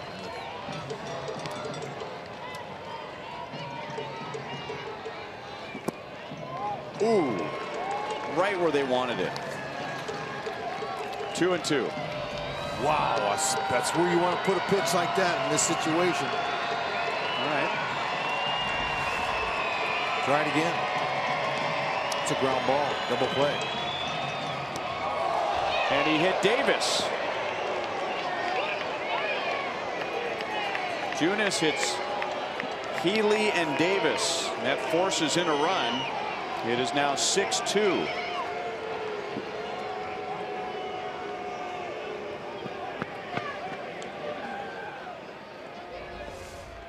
He didn't mean either one of those last two.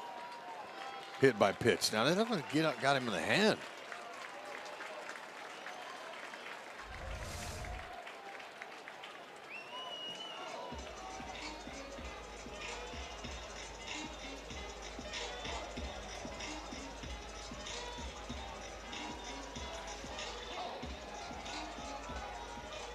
Now batting, first baseman, 28, Matt Olson. So now they're loaded up for Matt Olson. He is struck out and grounded out to first.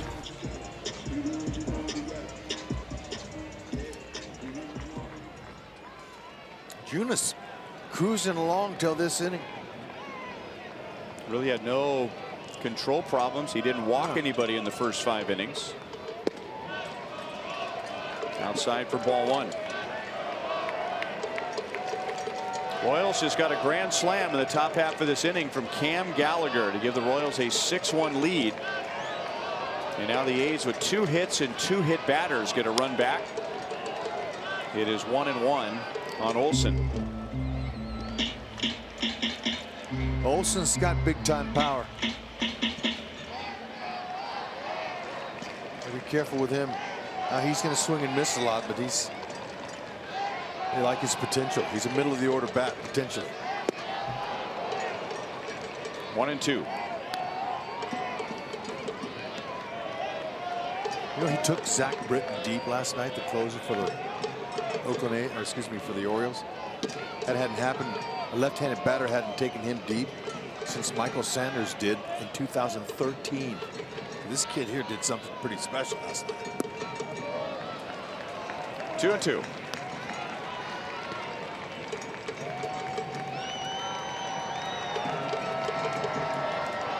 Two singles, then Simeon flied to left, and then Junis hit Healy to load the bases, and then hit Davis. Still 2-2.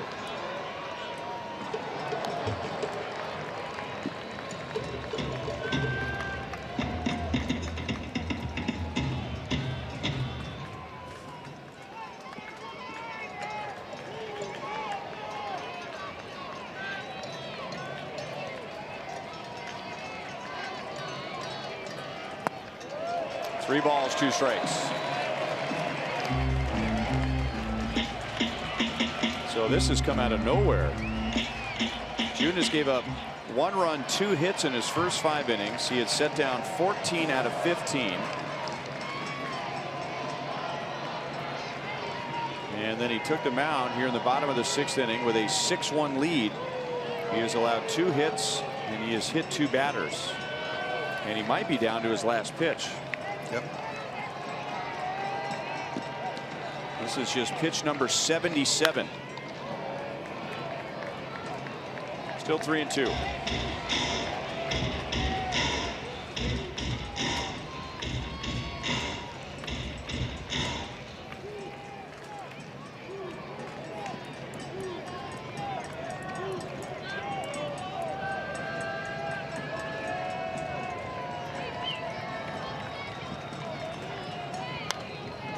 Another foul ball. Now, if this had happened in the first inning, maybe you could understand, because he hadn't pitched in 8 days, at least hadn't pitched in a game in 8 days. He was optioned to Omaha after the game a week ago Sunday, second game of the doubleheader, but he did not make an appearance. But he was sharp in the first 5 innings. Popped up. Lot of room. And Mike Moustakas in the coach's box brings it down for the second out. And was that enough for Ned Yost to let him finish the 6th inning, or will he go to Mike Minor? Mike Minor's ready to go. He's standing on the mound out there wondering, but Ned doesn't look like he's going anywhere. Nope. He's going to let him get out of the inning.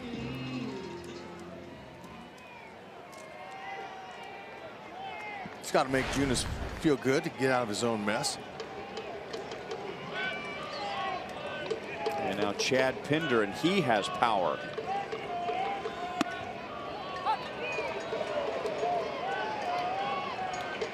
He is grounded out to short and flied out to deep right.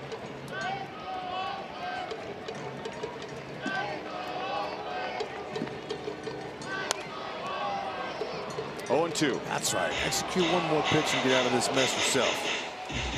Jake, you know, he's impressed Ned Yost. So Ned now is saying, hey, look, young man, go ahead. You were good for me in that last start. I'm going to let you stay in. Royals love his composure despite his lack of big league experience. Can he hold it together and keep the A's at just 1 run in the 6th inning? If he does, fantastic. He's going to win some more points from Ned.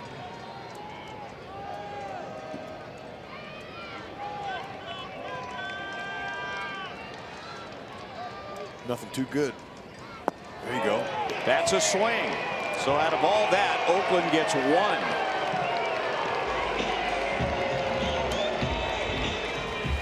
So it wasn't pretty, but it could have been a lot worse. That away, Jake. Cam picked you up.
The official vehicles of summer are ready for whatever your summer brings. Hurry into your nearest Jeep dealer for the clearance event of the summer.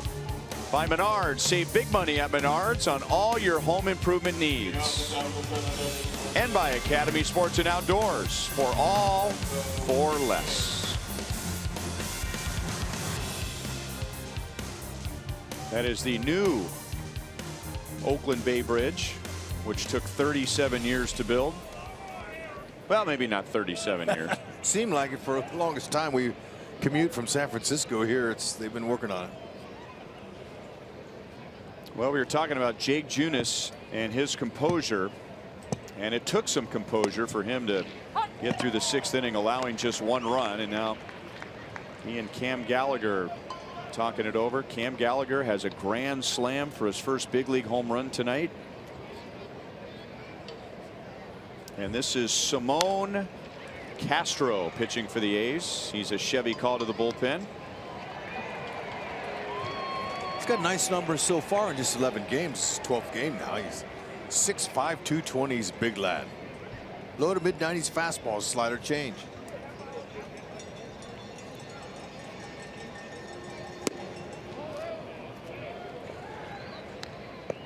I have a couple of names I thought about for our trivia. A couple of Joshes. Donaldson and Reddick. Any one of them?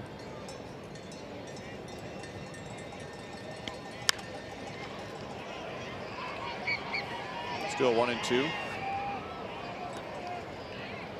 Well, those, do they work? Did those work? So They did. Do we have 3? You have 4. And we had Davis. I took the shoe in.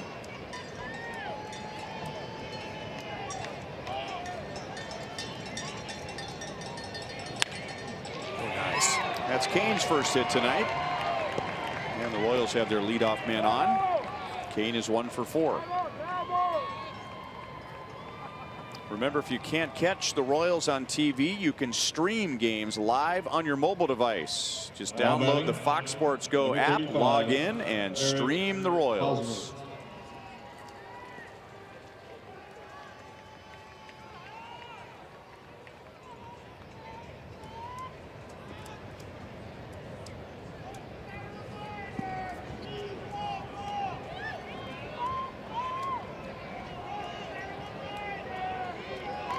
Hosmer has driven in a run tonight. He takes down and in from Castro.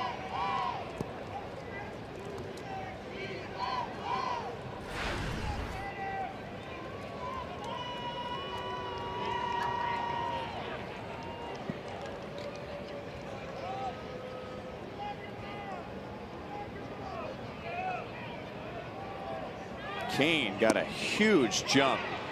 Maxwell throws down anyway.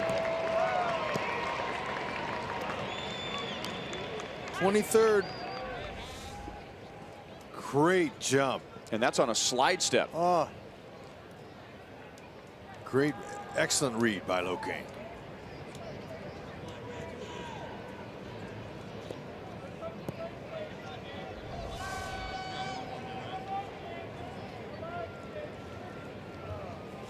Is one of the answers sitting in the Royals dugout?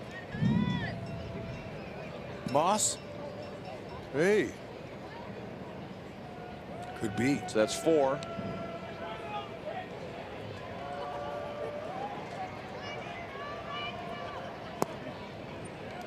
Two and 1.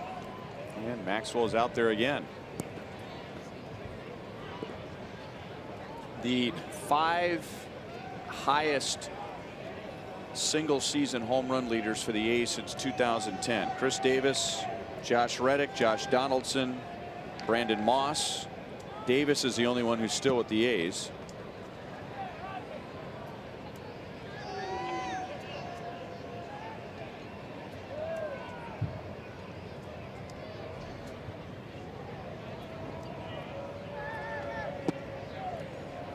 Three and 1.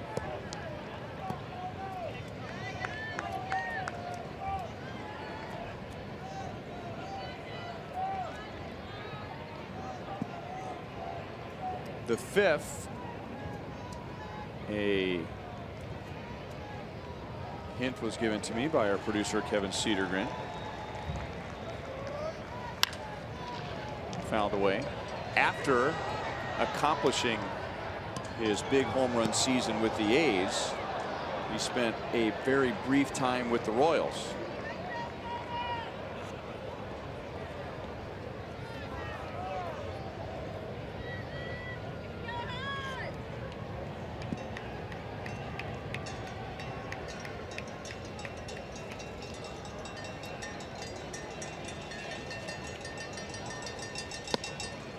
Josh Willingham.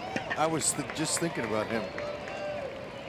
You mean just now or earlier today? No, just now. I was just thinking about Willingham. So would there be 3 Joshes in there? 3 Joshes. Wow, we got him. Number 53, Melky Cabrera. And there you have it.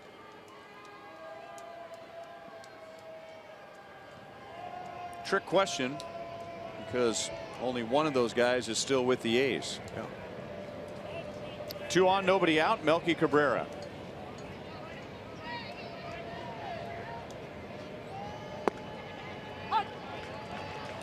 Melky has walked twice. In fact, in his last 2 plate appearances, he saw 8 straight pitches out of the strike zone from Jarrell Cotton, and he walked leading off the 6th and scored on the Cam Gallagher grand slam.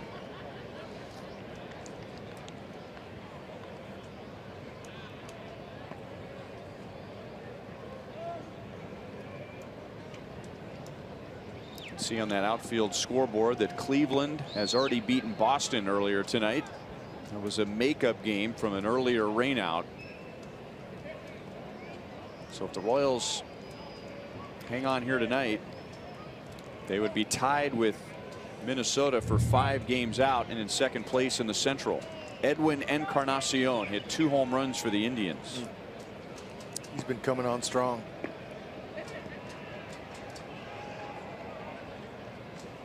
And then Cleveland and Minnesota will play a 3-game series leading up to the Indians coming to Kauffman Stadium over the weekend. Great. So Tribe's on a little long road trip. A little long road trip? Well, they're road warriors, and they're continuing to win, no matter where they play. 4, 6, 3, and that's the second time that the A's have got Melky Cabrera to ground into a double play.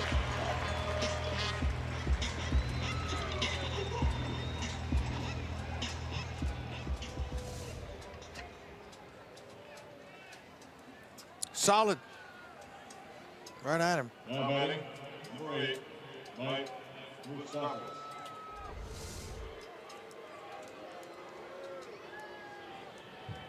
So 2 on, nobody out has led to a runner at third with 2 down.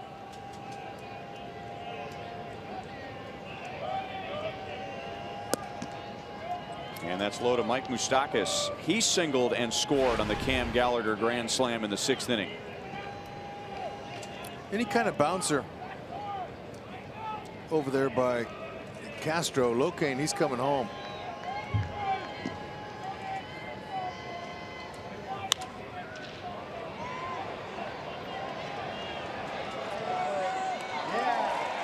Chapman out to make the play. So a promising start, but the Royals are scoreless in the 7th.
he had to get out of a mess in the 6th inning.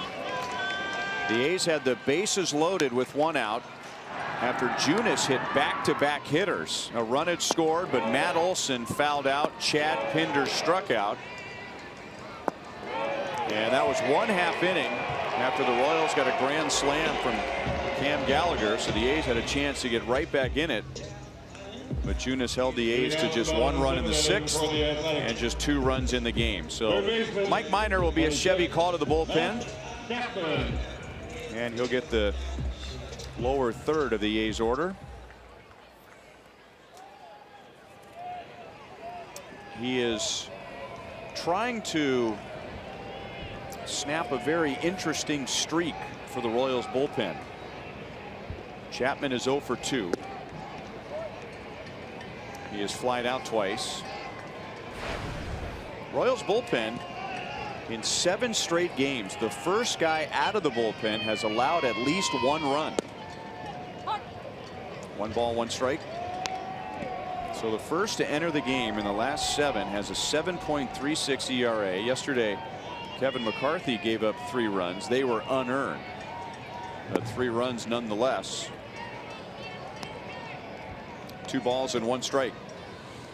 Well, if anybody can break that streak, I think Minor can. He's certainly has the pitches. Mid to upper 90s with, excuse me, low to mid 90s. Fastball, slider, change. Opponents hitting 210. Only 210.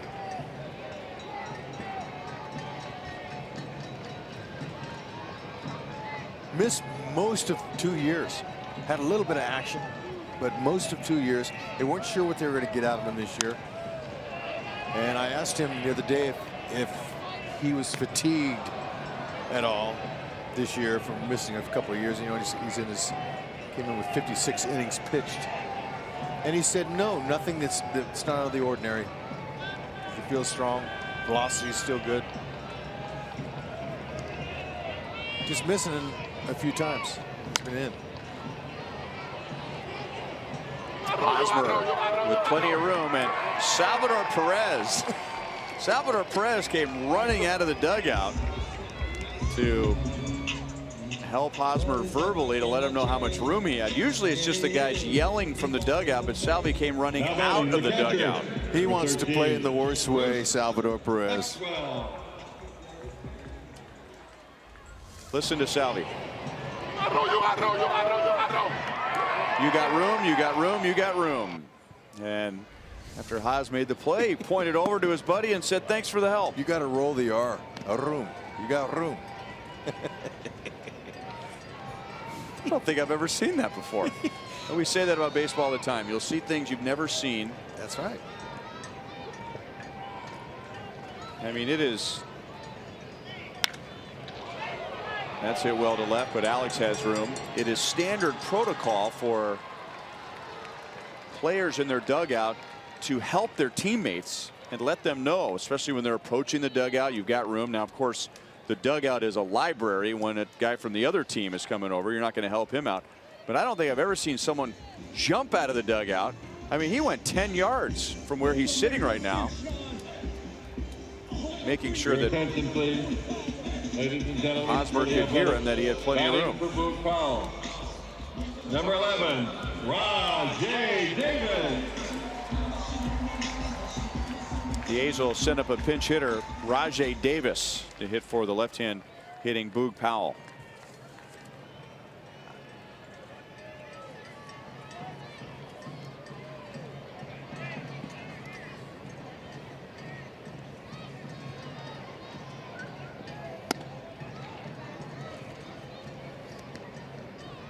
Powell had a couple of good swings against Junis. Bob Melvin is going to go with the right-hand hitting and the veteran Rajay Davis. 271 hitter against lefties. No. I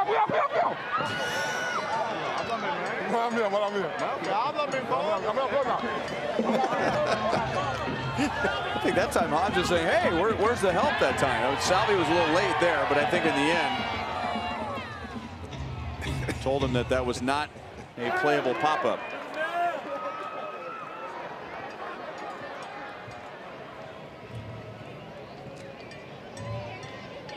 Proving once again you can't beat fun at the old ballpark. Nope.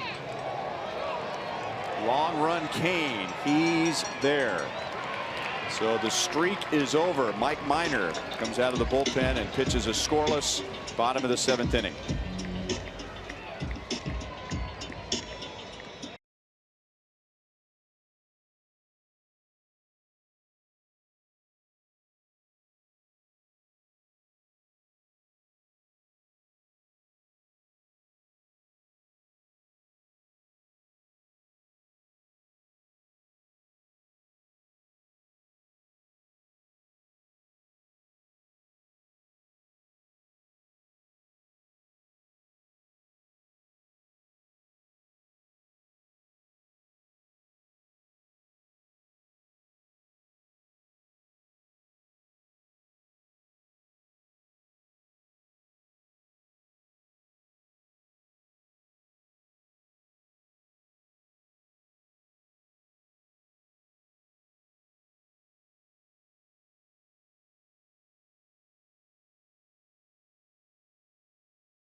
Loaded 2 down in the 6th inning, and that is Cam Gallagher.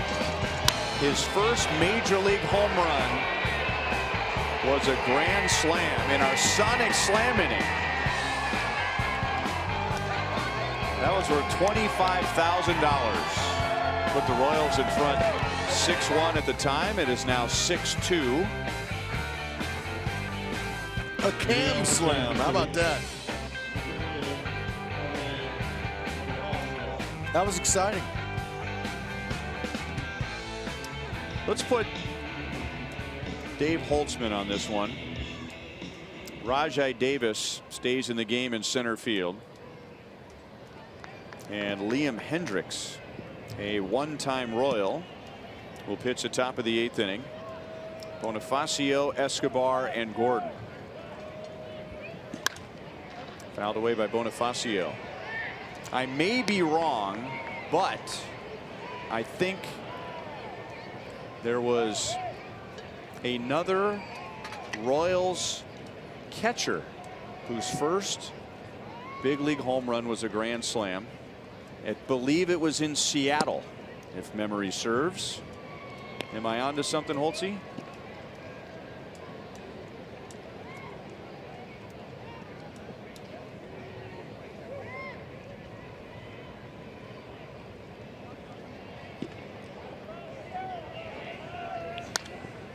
Liam. 1-2 on Bonifacio. Hendricks. I was right.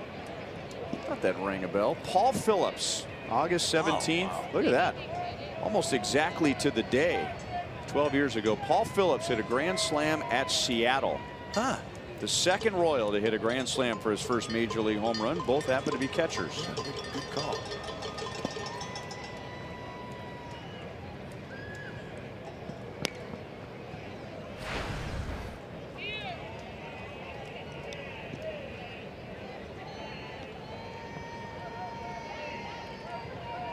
Liam, fastball, cutter, slider, curve change, 90-95.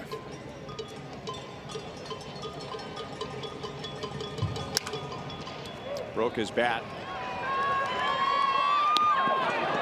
Simeon gets him by less than a step. Bonifacio's 1 for 4. On the topic of catchers, you don't have to go to a galaxy far, far away to get your Star Wars fix. Just come out to Kauffman Stadium and receive an exclusive Drew Butera TIE Fighter Pilot bobblehead and your ticket to watch the Royals take on the Minnesota Twins at September 10th. To purchase that theme ticket, go to Royals.com/theme tickets.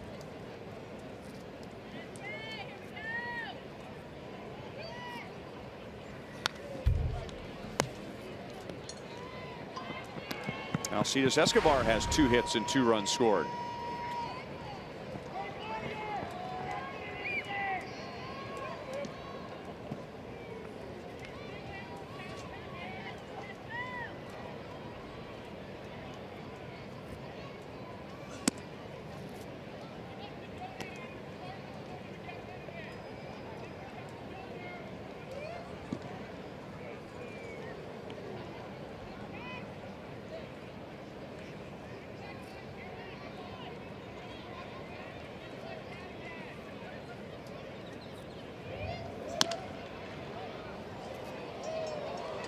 One and two.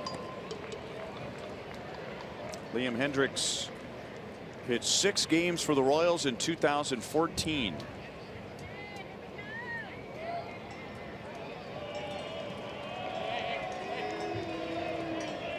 He is from Australia. He is originally from the Twins organization, and both of those would apply to Peter Moylan.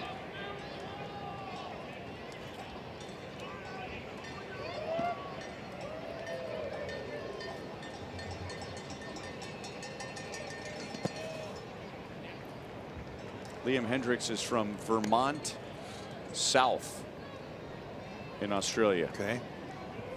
And without being an expert in geography, I think that is somewhere in the southern part of Vermont.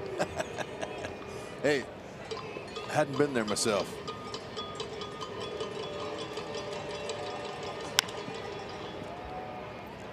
Two hops to Chapman. 2 down to the 8th. Chapman's got a great arm.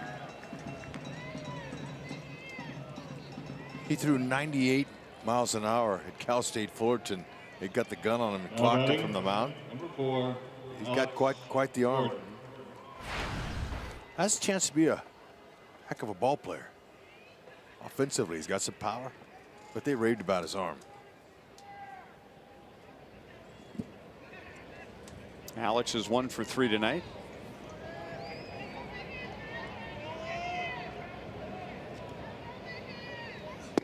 Nobody was happier, and nobody was more willing to go retrieve Cam Gallagher's first big league home run ball than Alex Gordon was. Alex had come up with the bases loaded and 1 out and popped out to the second baseman Pinder, and he was not happy.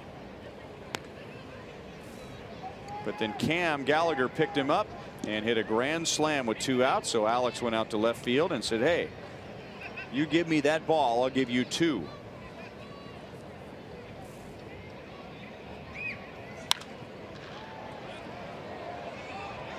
Chapman runs a mile and he gets there. That was a tough play that he made look easy. Bottom of the 8th in Oakland. Royals lead 6-2.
Brought to you by T-Mobile. Players of the week, Eddie Rosario for Minnesota. They continue to hang in there. Minnesota's 2 games over 500.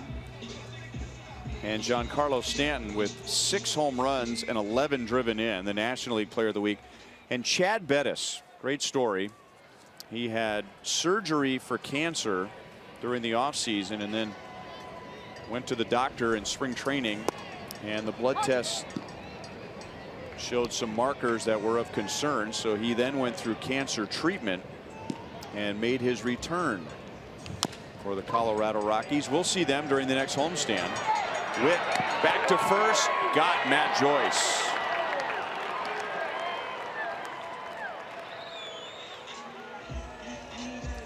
Joyce thought he had him an infield hit, but Whitley got rid of it with some petrol on it. A little rid and troll is what I like to call that. Get rid of it with some petrol on it. Mauer likes it. Way to go, Whitley.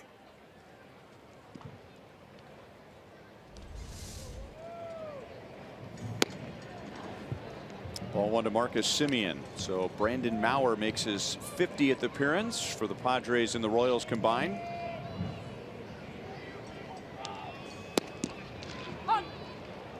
One and one on Semien.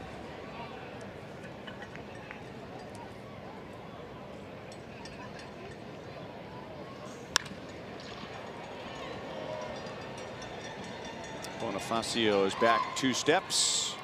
2 outs in the bottom of the 8th. Every time the Royals turn a double play, the next day McDouble sandwiches are only $1 at participating McDonald's in the greater KC, St. Joe, and Lawrence locations.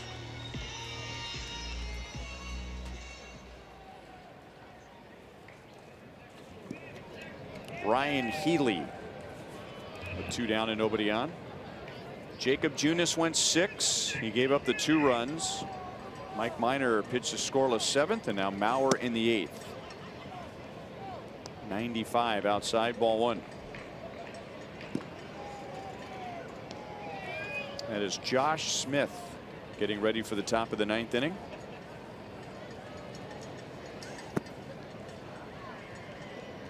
Mauer, big arm, good velocity, nice slider down. Really going to count on him.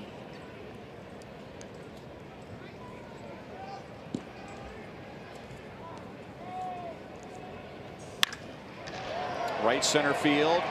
That is down and up against the wall. So the Royals will take that now rather than in the 6th inning, when Healy was hit by a pitch to load the bases. Runner at second, 2 down. Fastball right down the middle at 95. Left fielder, number 2, Chris Davis.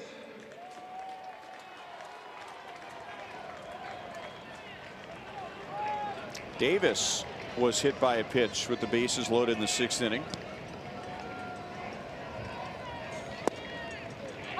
Slider for strike 1. That made it a 6-2 game. That's our score right now. And then Junis, with the bases loaded, 1 out, got a foul out from Matt Olson after a long battle, and then struck out Pinder. Almost hit him again, 1-1.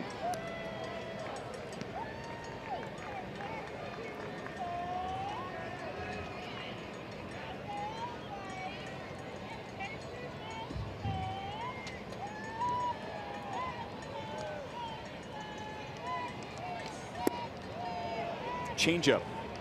Still a 3-pitch pitcher. A lot of times when a former starter becomes a late inning reliever, they will whittle down to just 2 pitches, but Mauer's still fastball, slider, changeup. Yeah, and he needs to incorporate that and use it.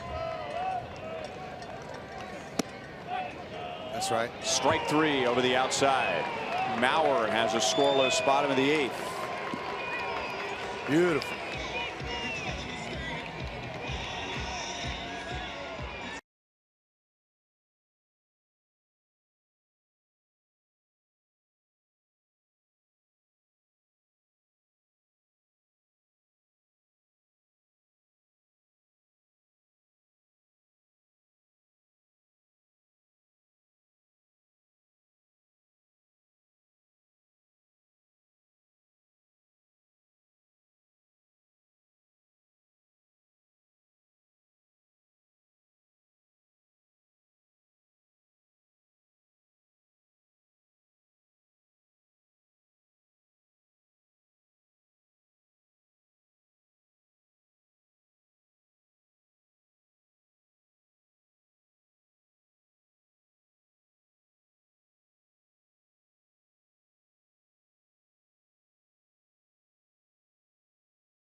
Some 4-run innings. They did it again tonight in the 6th on one swing. Cam Gallagher, our Honda play of the game. Wow. Just like that.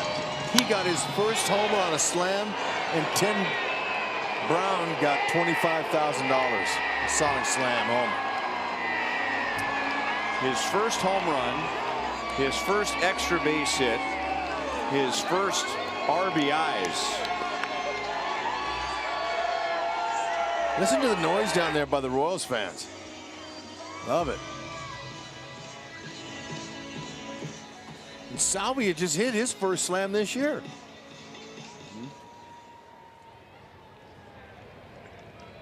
Now batting, Josh 36, Smith will pitch the 9th inning.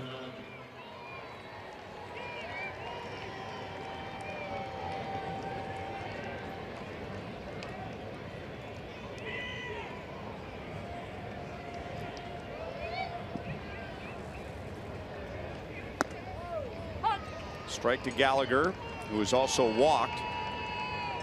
And he is grounded into a force out. Gallagher, Merrifield, and Kane against Josh Smith.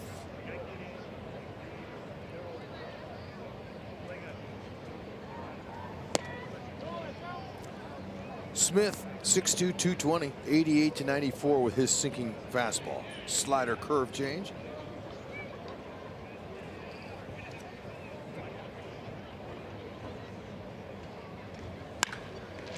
Gallagher deep into left center field. That hits the bottom of the wall.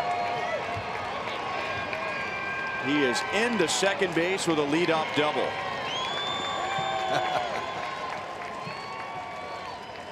He's locked in. Very nice. Good swing.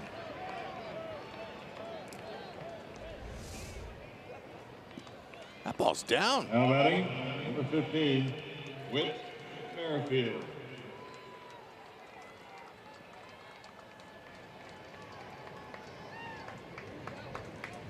Not only Salvi, but Eric Hosmer hit his first grand slam this year. Okay. It took Hosmer 117 home runs to get a grand slam. It took Cam Gallagher 1.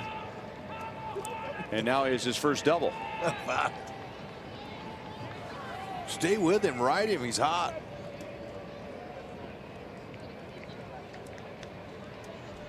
Drew Butera just came off his first 4-hit game last night.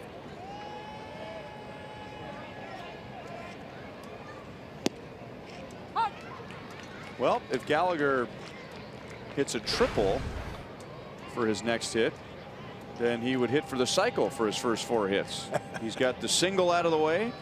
He's got the home run out of the way. Now he's got the double out of the way.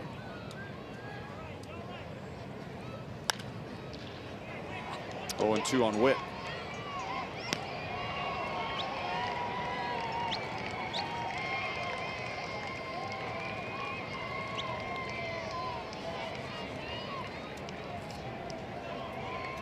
Whit got the Royals started right away tonight. He had an infield single to begin the game. He stole second base and scored on a base hit by Hosmer.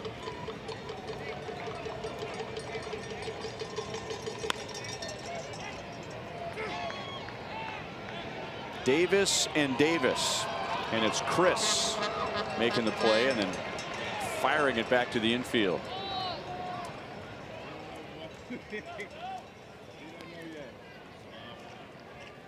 The Royals and Fox Sports Kansas City are offering a unique way for fans across the Midwest to enjoy a game at Kauffman Stadium. The Rays Royal Fan Express, and the next stop is St. Joseph on August 19th. Go to Royals.com/Fan Express for more information.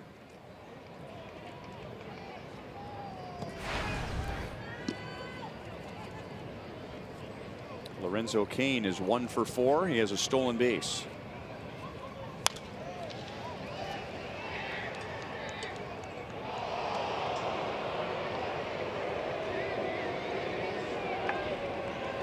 Fans are letting someone have it. The guy who had a chance to catch it with his bare hands, and it went right through his hands. 9,848 is the announced attendance. Booing that poor guy. He's got his son with him. His hands are stinging. Yeah, that was not an easy play. Rough crowd. Really. All 9,848 of them, or something like that. 1-2. And it really does feel like there are more Royals fans here tonight than A's fans. It does. They've been vocal.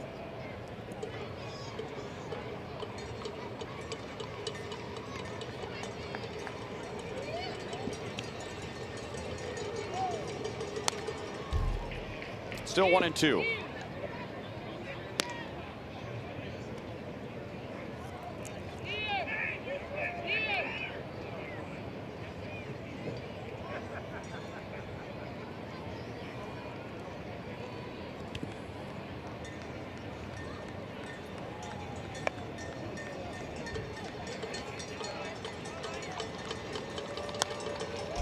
Still 1-2. That Royals fan is Brett Matthews. That is Denny Matthews' nephew. Denny got him some good seats. That is the first row right behind home plate. Now Denny's not with us. He did not make the trip out to Oakland, but when we are on the road, he does not miss a single pitch of the Royals on television. So he texted me to let me know that Brett was right behind home plate. That is Denny's youngest brother Mike's son, Brett.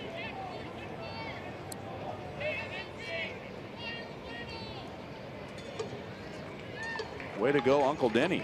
Yeah, I like that. You got a good seat.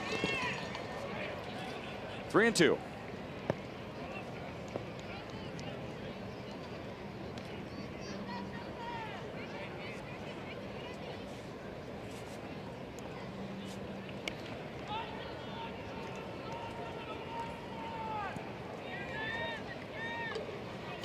You can hear conversations between fans in between pitches.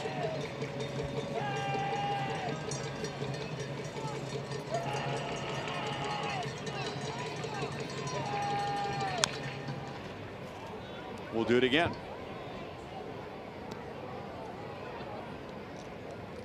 Congratulations.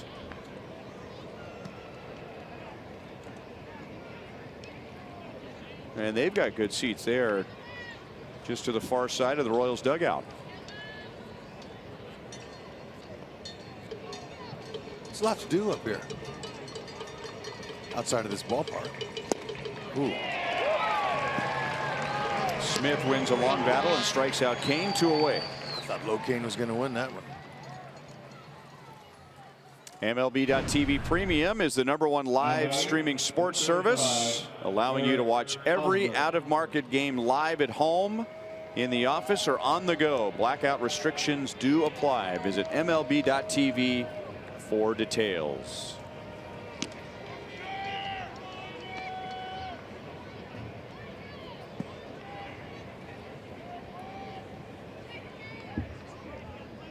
Eric Hosmer with Gallagher at second base. Fastball is inside. Hosmer drove in Merrifield in the first. He is also walked. Ryan Buchter is getting ready for the bottom of the 9th. The A's will have Olsen, Pinder, and Chapman.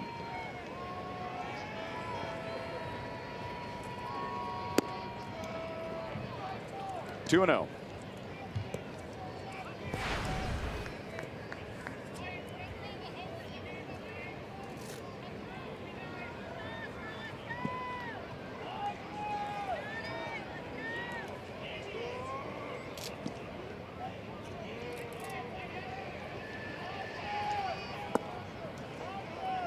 Three balls, no strikes. Brandon Moss is the only Royal who has faced Josh Smith before tonight. He was not with the A's when they were at Kauffman Stadium in April, and we were telling you a few innings ago, only 12 players are still on that roster.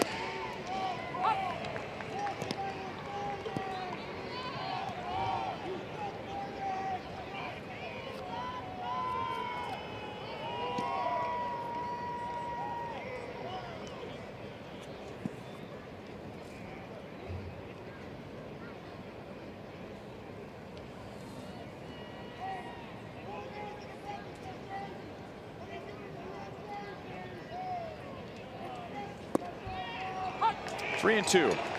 During the Royals-White Sox series, we showed you the list of Sox players that have been traded away. The list is not as long here in Oakland, but still significant. Sean Doolittle, Ryan Madson, the former Royal, they were sitting the same trade to the Nationals. Sonny Gray, that was a high-profile trade to the Yankees. Yonder Alonso to Seattle. Of all the deadline deals, just talking to people with the Royals and other scouts, most believe that the A's got the best prospects in return for that trade for Sonny Gray. Strike 3, inning over. So the Royals are not able to get Gallagher home after the leadoff double. 3 outs away from taking game 1 from the A's. Ryan Buchter to pitch the bottom of the 9th.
Win, and when this is over, hope you'll stay up with us for Boulevard Royals Live. Joel Goldberg down by the Royals dugout, and the story tonight, the Cam Slam. Cam Gallagher's first career RBI, first homer, and his first Grand Slam. We'll talk about that, plus Jacob Junis, a second straight excellent start. Talk about that and break it down, hear from Ned Yost, and much more coming up on Boulevard Royals Live. And guys, just looking at the math, wonder what Salvi's thinking. His first career Grand Slam came this year in his 2,951st plate appearance. It took Cam 11. It's just not that easy. Some make it look easy, but it's just not that easy. Buchter throws a fastball by Matt Olson. Salvi's had an impact tonight, though. He's been like a second infield coach in the Royals dugout, helping navigate Eric Hosmer. It's been very active. Foul balls on the first base side. 0-2. Ryan Buchter, low to mid 90s fastball, cutter, slider. Comes right at you.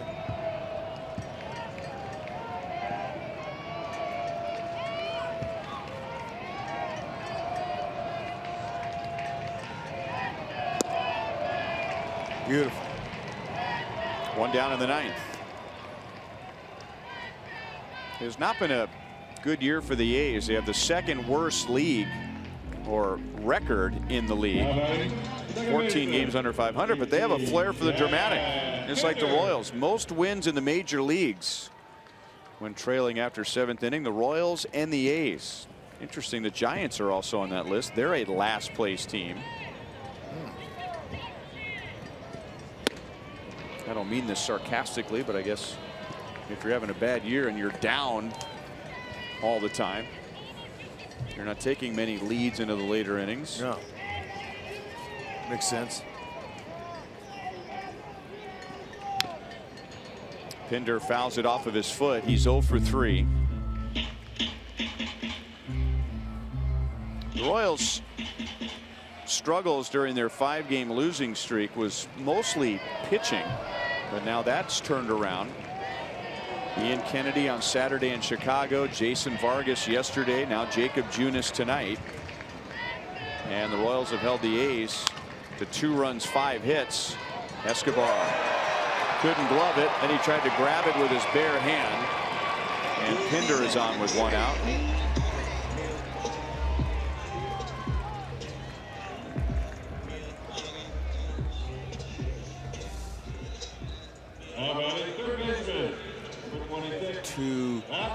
That third hop ate him up.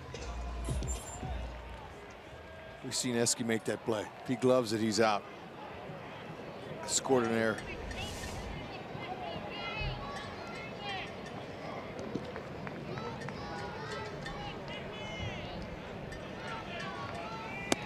Chapman takes outside, ball 1. One more base runner and it becomes a save situation.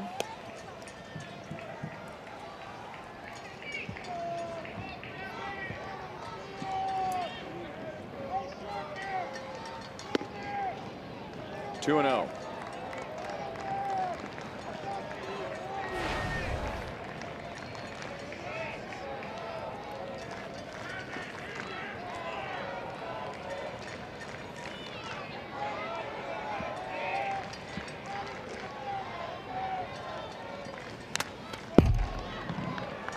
Two balls, 1 strike.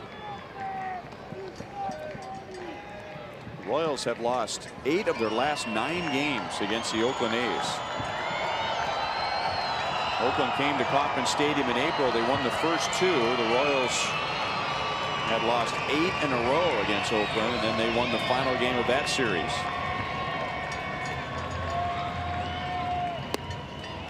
Two and 2.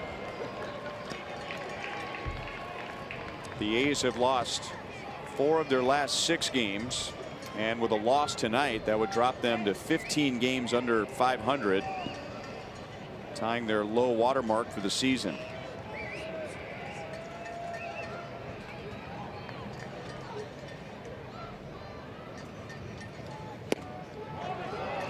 Just inside. I think Will Little's done a good job tonight. Pitches that have been borderline, and look at those are off the plate. Been very consistent.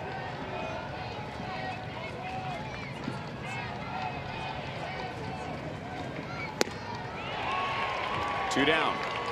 Hooked her. He looks strong.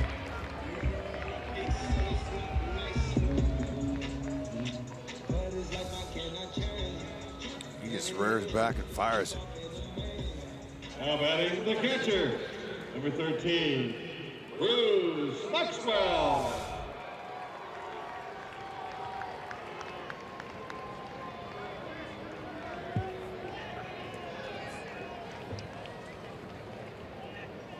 Bruce Maxwell.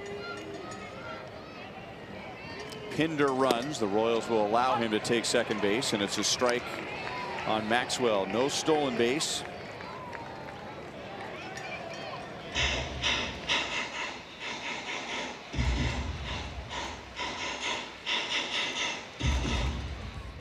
The big hit tonight, a Cam Gallagher grand slam. And on the other side, the Royals have kept the A's in the ballpark. They are a team that relies heavily on home runs.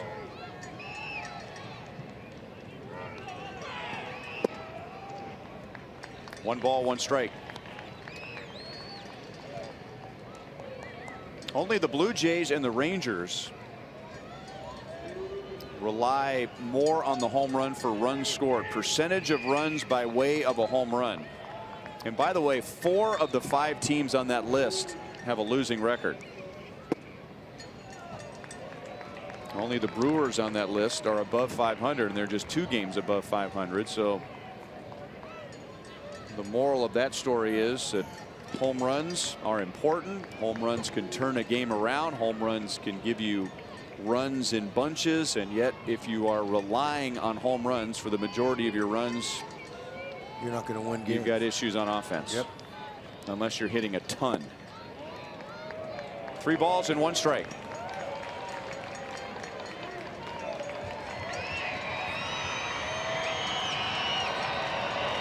Now the A's and the teams on that list have always also had some pitching issues and some defensive issues.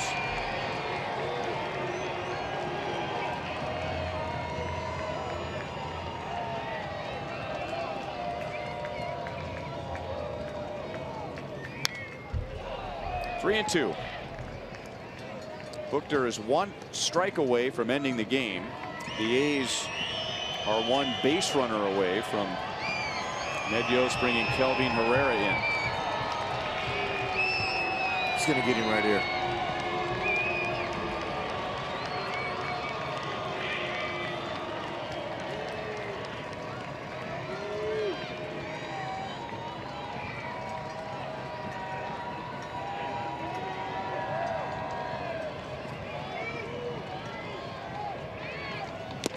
And he does. He strikes out the side.